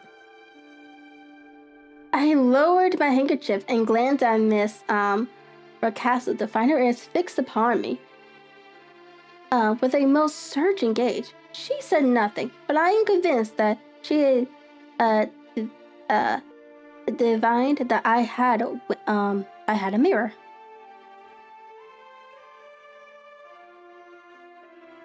Oh, thank you, Jason. Welcome.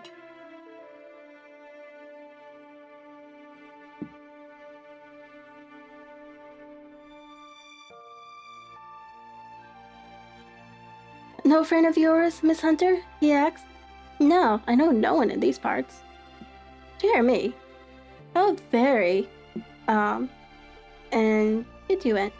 Suddenly turned round and motioned to him to go away. Surely, it would be better to take no notice. No, we should have him littering here anyway. Let me turn around and wave him away like that.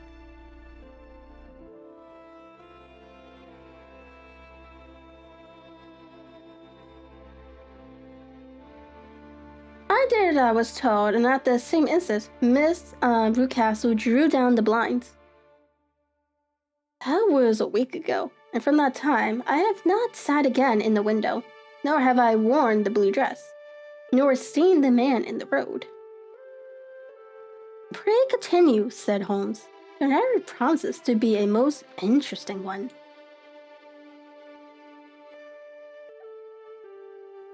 You will find it rather disconnected, I fear, and there may prove to be little relation between the different incidents of which I speak. On the very first day that I was at the Copper Beach, Mr. Newcastle took me to a small outhouse, which stands near the kitchen door. As we approached it, I heard the sharp rattling of chain and the sound as of a large animal moving about.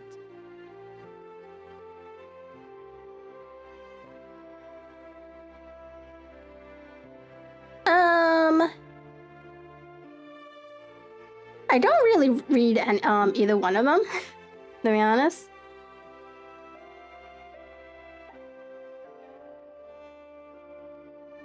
I kind of just focus on my own writing and stuff like that. So I really don't have time to read other stuff.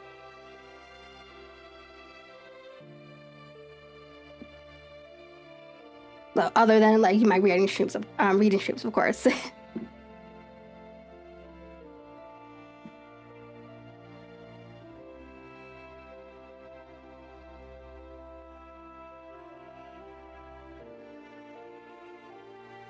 Look in here, said Mr. Newcastle, showing me a slip between two planks. Is he not a beauty?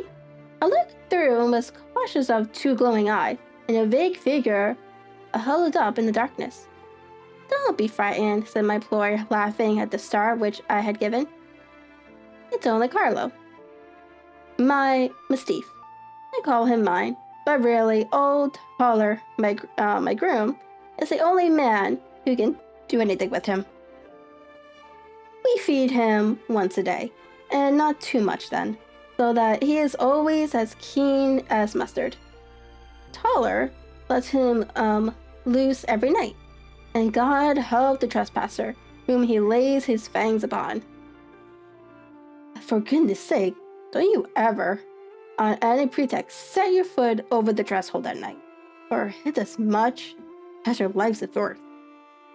The morning was no idle one, for 2 nights later, I happened to look out of my bedroom window about 2 o'clock in the morning. It was a beautiful moonlight night, and the lawn in the front of the house was silvered over and almost as bright as day. I was standing, wrapped in the peaceful beauty of the scene, when I was aware that something was moving under the shadow of the copper beeches. As it emerged into the moonshine, I saw what it was. It was a giant dog, as large as a half whiny titted, with hanging jaw, black muzzled, and huge projecting bones. It walked slowly across the lawn and vanished into the shadow upon the other side. That dreadful sentinel sent a chill to my heart, which I did not think that any burglar could have done. And now, I have a very strange experience to tell you. I had, as you know, cut off my hair in London, and I had placed it in a Greek coil at the bottom of my trunk. One evening after the child was in bed, I began to amuse myself by examining the furniture of my room, by rearranging my own little things. There was an odd chest of drawers in the room, the 2 upper ones empty and open, the lower one locked. I had filled the first 2 with my linen, and as I had still much to pack away, I was naturally annoyed at not having the use of the 3rd drawer.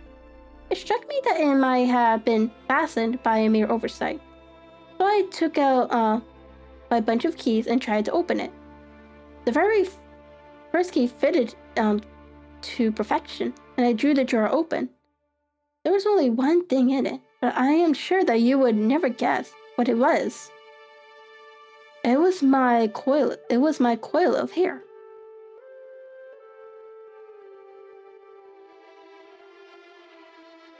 I took it up and examined it. It was of the same particular tint and the same thickness. But then the possibility of the thing obtruded itself upon me. How could my hair have been locked in the drawer?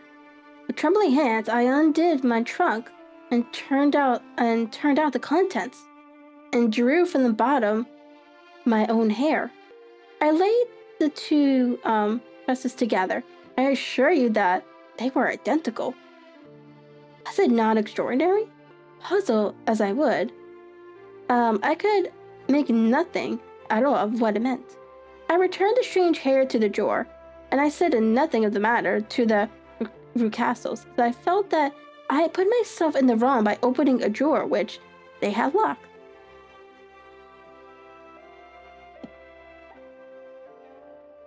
I am naturally observant, as you may have remarked, Mr. Holmes, and I soon had a pretty good plan of the whole house in my head. There was one wing, however, which appeared not to be inhabited at all. A door which faced that which led into the quarters of the Tollers opened into this suite, but it was invariably locked. One day, however, as I ascended the stairs, I met Mr. Rucastle coming out through the door, his keys in hands, and a look on his face which made him a very different person to the round, driving little man to whom I was accustomed. His cheeks were red, his brow was all wrinkled with anger, and the veins stood out at his temples with passion. He locked the door and hurried past me without a word or a look.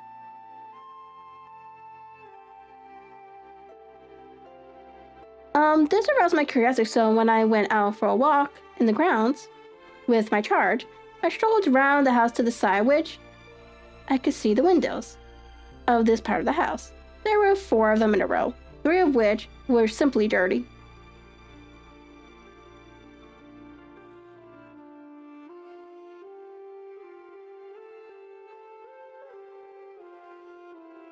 While the 4th was shuttered up.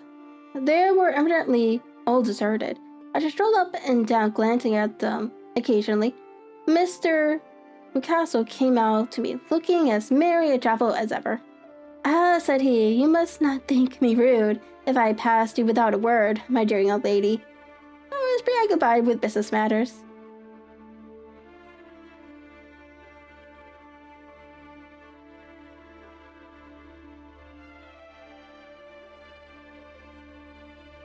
I assured him that I was not offended. "By the way," said I, "you seem to have quite a suite of spare rooms up there, and one of them has the shutters up." He looked surprised, and as he seemed to me a little startled, I remarked, "Photography is one of my hobbies," said he. "I made my dark room up there. Dear me, what an observant young lady we have come upon. Who would have believed it? Who would have ever believed it?" He spoke in a jest's tone, but there was no jest in his eyes, and he looked at me. I read suspicion there and annoyance, but no jest. "Well, Mr. Holmes, from the moment that I understood that there was something about that suite of rooms which I was not to know, I was all on fire to go over them. Go over them. It was not mere curiosity, though. I have my share of that. It was more a feeling of duty, a feeling that some good might come from my penetrating to this place.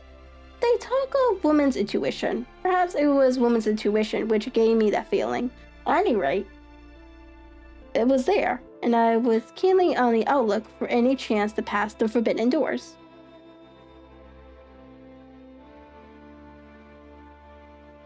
It was only yesterday that the chance came. I may tell you that besides Mr. Rucastle, both Toller and his wife find something to do in these deserted rooms. And I once saw them carrying a large black linen bag with him through the door. Recently, he had been drinking hard, and yesterday evening he was very drunk, and when I came upstairs, there was the key in the door. I have no doubt at all that he had left it there. Mr. and Mrs. Rucastle were both downstairs, and the child was with them, so that I had an admirable opportunity. I turned the key gently in the lock, opened the door, and slipped through. There was a little passage in the front of me, unpapered and uncarpeted, which turned a right angle at the farther end. Round this corner were 3 doors in a line, the first and the door of which were open. They each led into an empty room, dusty and cheerless, with 2 windows in one in the other, so thick with dirt that the evening light glimmered dimly through them. The center door was closed, and across the outside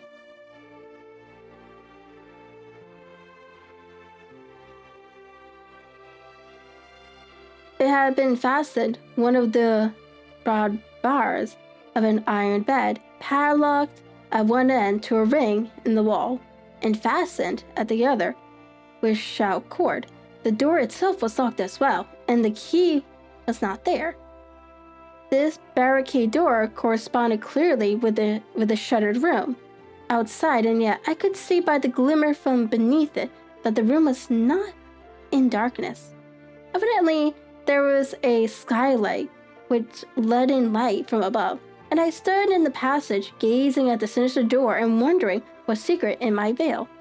I suddenly heard the sound of steps within the room. I saw a shadow pass backwards and forward against the little slit of dim light which shone out from under the door. A mad, unreasoning terror rose up in me at the sight, Mr. Holmes. My overstrung nerves evaded me suddenly, and I turned and ran as though some dreadful hand were behind me and clutching at the skirt of my dress. I rushed down the passage to the door and straight to the arms of Mr. Ruckcastle, who was waiting outside.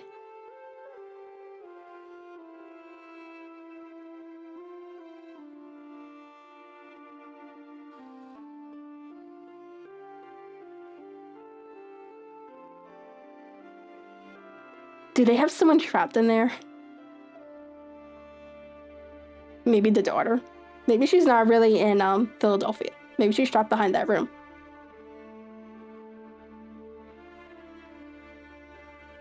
So, said he, smiling, it was you then.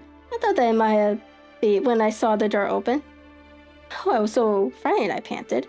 My dear young lady, you cannot think how pressing and soothing his manner was.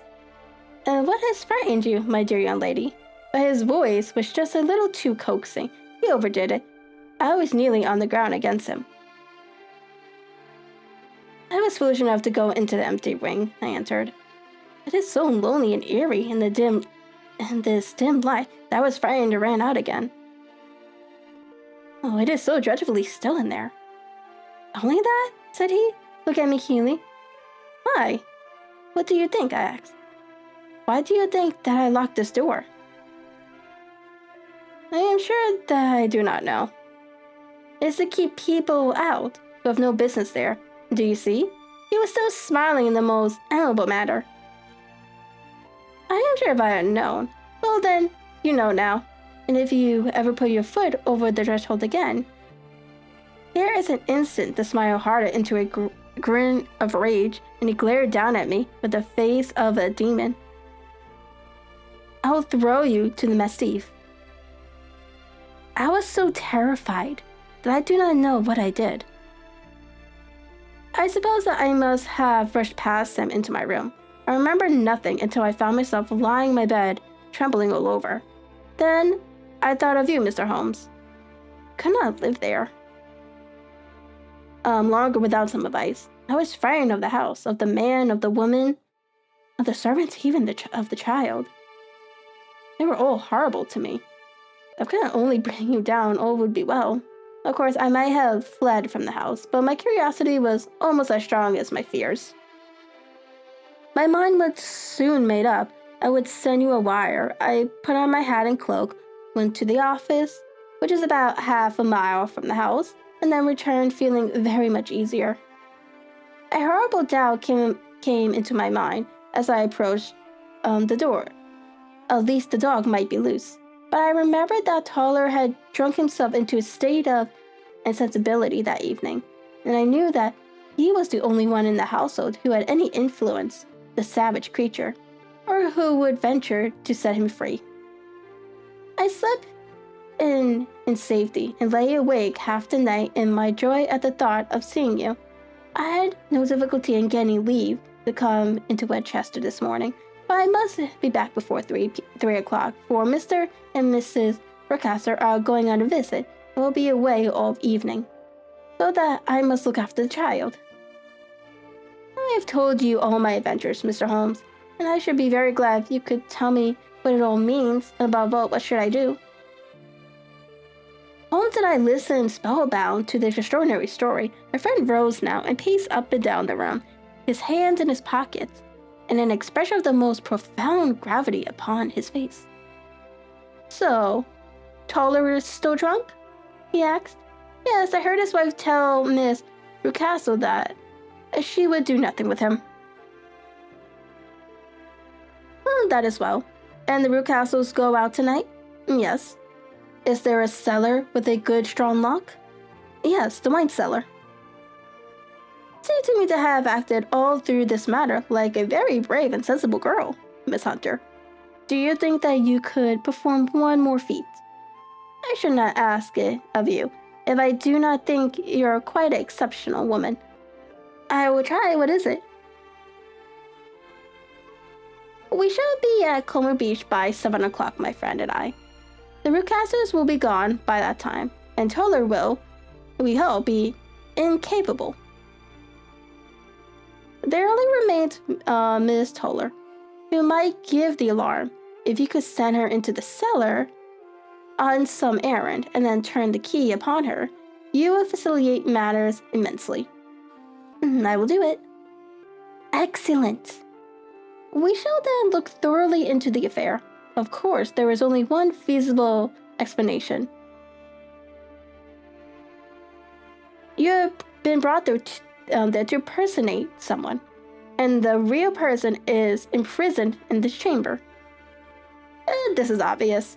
As to who this prisoner is, I have no doubt that it is the daughter, Miss Alice Rucastle, if I remember right, who was said to have gone to America. You were chosen, doubtless, as resembling her in height, figure, and the color of your hair. Hers has been cut off, very possibly in some illness through which she has passed, and so of course yours had to be sacrificed also. By a curious chance, you came upon her tresses. The man in the road was undoubtedly some friend of hers, possibly her fiancé, and no doubt, as you wore the girl's dress and were so like her, he was convinced from your laughter whenever he saw you, and afterwards from your gesture, that Miss Rucastle was perfectly happy, and that she no longer desired his attentions. The dog is let loose at night to prevent him from endeavoring to communicate with her. So much is fairly clear. The most serious point in this case is the disposition of the child." "What on earth has that to do with it?" I ejaculated. "Oh, my dear Watson, you as a medical man are continually gaining light as to the tendencies of a child by the study of the parent. Don't you see that the converse is equally valid? I frequently gain my first real insight into the character of parents by studying their children. This child is abnormally cruel merely by cruelty's sake, and rather he derives this from his smiling father, as I should suspect, or from his mother. It bodes evil for the poor girl who was in their power." "I am sure that you are right, Mr. Holmes," cried our client. "1,000 times came back to me, which makes me certain that you have hit it. Oh, let us lose not an instant in bringing help to this poor creature. We must be circumspect, for we are dealing with a very cunning man. We can do nothing until 7 o'clock. At this hour we shall be with you, and it will not be long before we solve the mystery. We are as good as our word, for it was just 7 when we reached the Comer Beach. Having put up our trap at a wayside public house, the group of trees with its dark leaves shining like unburnished metal in the light of the setting sun were sufficient to mark the house even Even had Miss Hunter not been standing smiling at the doorstep. Have you managed it? Asked Holmes. A loud thundering noise came from somewhere downstairs. It is Miss Toller in the cellar, said she. Her husband lies snoring on the kitchen rug. Here are his keys, which are the duplicates of Mr. Rucastle's. You have done well indeed, cried Holmes with enthusiasm. Now lead the way, and we shall soon see the end of this black business. Pass up the stairs, unlocked the door, followed on down a passage, and found ourselves in front of the barricade which Miss Hunter had described. Holmes cut the cord and removed the transfer bars. Then he tried the various keys in the lock, but without success. No sound came from within. At the silence, Holmes' face clouded over. I trust that we are not too late, said he. I think, Miss Hunter, that we had better go in without you. Now, Watson, put your shoulders to it, and we shall see rather we cannot make our way in. It was an old rickety door, and gave at once. Before our united strength. Together, we rushed into the room. It was empty. There was no furniture save a little parlor door, a small table, and a basket full of linen. The skylight above was open, and the prisoner gone. There has been some villainy here, said Holmes. This beauty has guessed Miss Hunter's intentions, and has carried his victim off. But how? Through the skylight, we shall soon see how he managed it. He swung himself up into the roof. Ah, yes, he cried. Here is the end of the long light ladder against the eaves. This is how he did it. But it is impossible, said Miss Hunter. The ladder was not there when the Rucastles went away. He has come back and done it. I tell you that he is a clever and dangerous man. I should not be very much surprised if this is where he both stepped here now upon the stairs. I think, Watson, that it would be as well for you to have your pistol ready. The words were hardly out of his mouth before a man appeared at the door of the room, a very fat and burly man, with a heavy stick in his hand. Miss Hunter screamed and struck against the wall at the sight of him. But Sherlock Holmes sprung forward and confronted him. You villain, said he. Where's your daughter? The fat man cast his eyes round and then up at the open skylight. It is for me to ask you that, he shrieked. You thieves, spies and thieves. I have caught you, have I? You are in my power. I'll serve you. He turned and clattered down the stairs as hard as he could go. He's gone for the dog, cried Miss Hunter. I have my revolver, said I. I'd better close the front door, cried Holmes, and we all rushed down the stairs together. We had hardly reached the hall when we heard the baying of a hound, and then a scream of agony with a horrible roaring sound which was dreadful to listen to. An elderly man with a red face and shaky limbs came staggering out at a side door. My God, he cried, someone has loosed the dog. It's not been fed for 2 days. Quick, quick, or it'll be too late.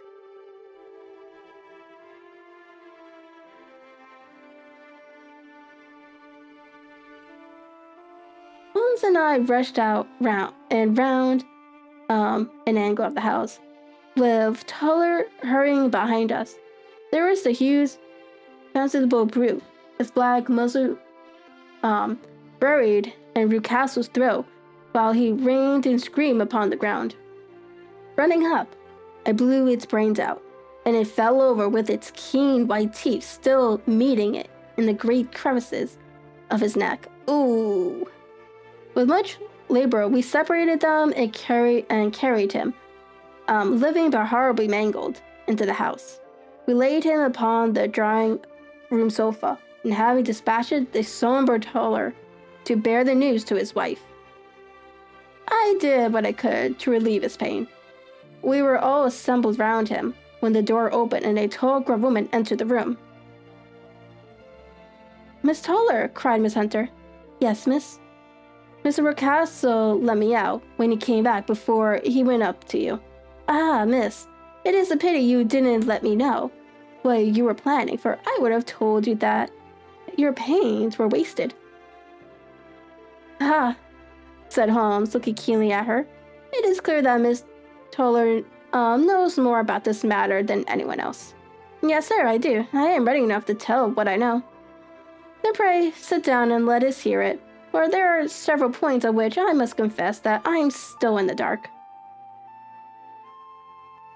"I will soon make it clear, to you," said she, "and I have done so before now, if I could, get out from the cellar. If there's a police corpus over this, you'll remember that I was the one that stood your friends, and that I was Miss Alice's friend too. She was never happy at home. Miss Alice wasn't. From the time that her father married again, she was sighted like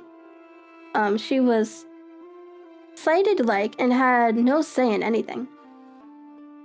But it never really became bad for her until after she met Mr. Fowler's at a friend's house.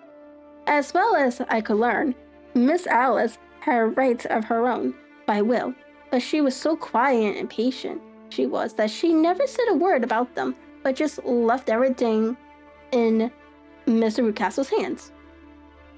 He knew he was safe with her, but when there was a chance of a husband coming forward who would ask for all that the law would give him, then her father thought it time to put a stop on it.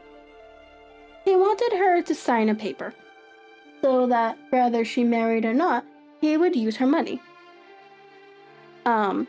When she wouldn't do it, he kept worrying her until she got brain fever, and for 6 weeks was at death's door.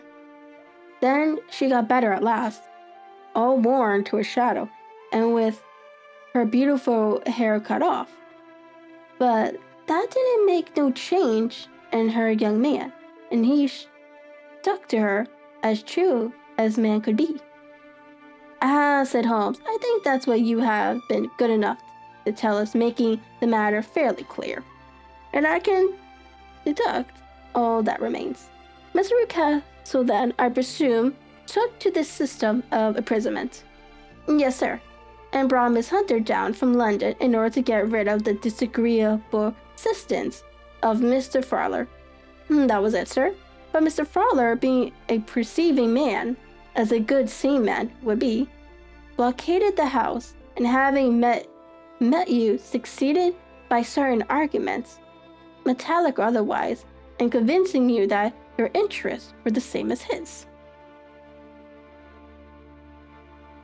"Mr. Fowler was a very kind-spoken, free-handed gentleman," said Miss Toller sincerely, "and in this way he managed that your good man should have no want of drink, and that a ladder should be ready at the moment when your master had gone out."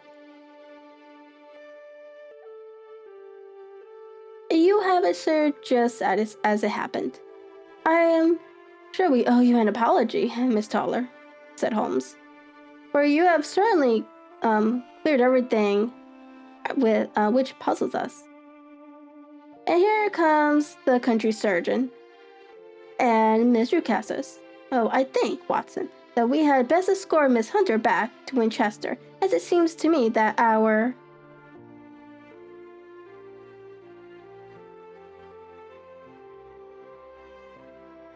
locus Kusandi now is rather questionable one, and thus was solved the mystery of the sinister house with the copper beech in front of the door. Mr. Rucastle survived, but was always a broken man, kept alive solely through the care of his devoted wife. They still live with their old servants, who probably know so much of Rucastle's past life that he finds it difficult to part from them. Mr. Fowler and Miss Rucastle were married, by special license. Established at South Penton the day after their flight, and he is now the holder of the government appointment in the islands of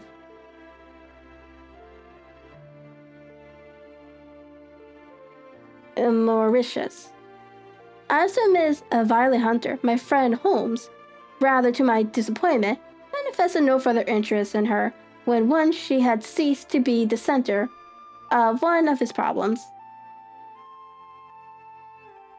She is now the head of a private school at Rochelle, where I believe that she has met with considerable success.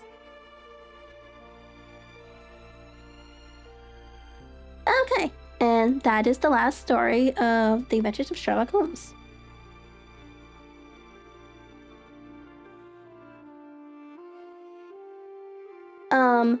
I don't have Twitch up. Let me open that up real quick.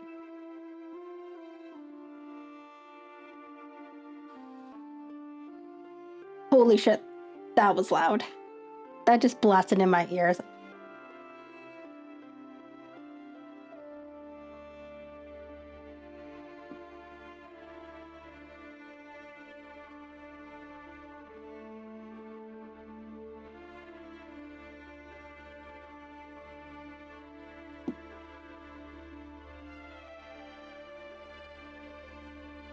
Okay, so I don't know if there's anyone else in the reading and writing category.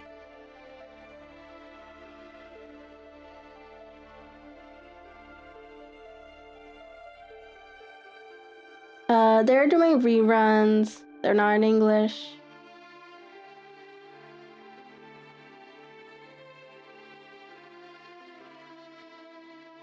Okay, who's this?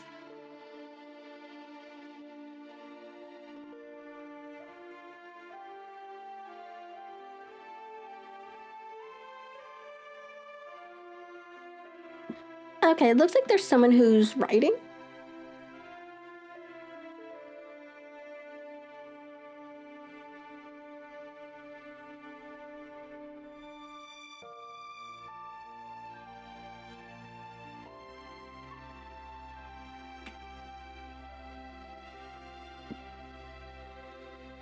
Let me just make sure we get their name right. So this person is called Amit Here Wolf, and they're writing. So yeah, so we'll be doing what I said. We're doing the memoir of Sherlock Holmes. We'll start that on next Sunday. On Friday we will be doing writing.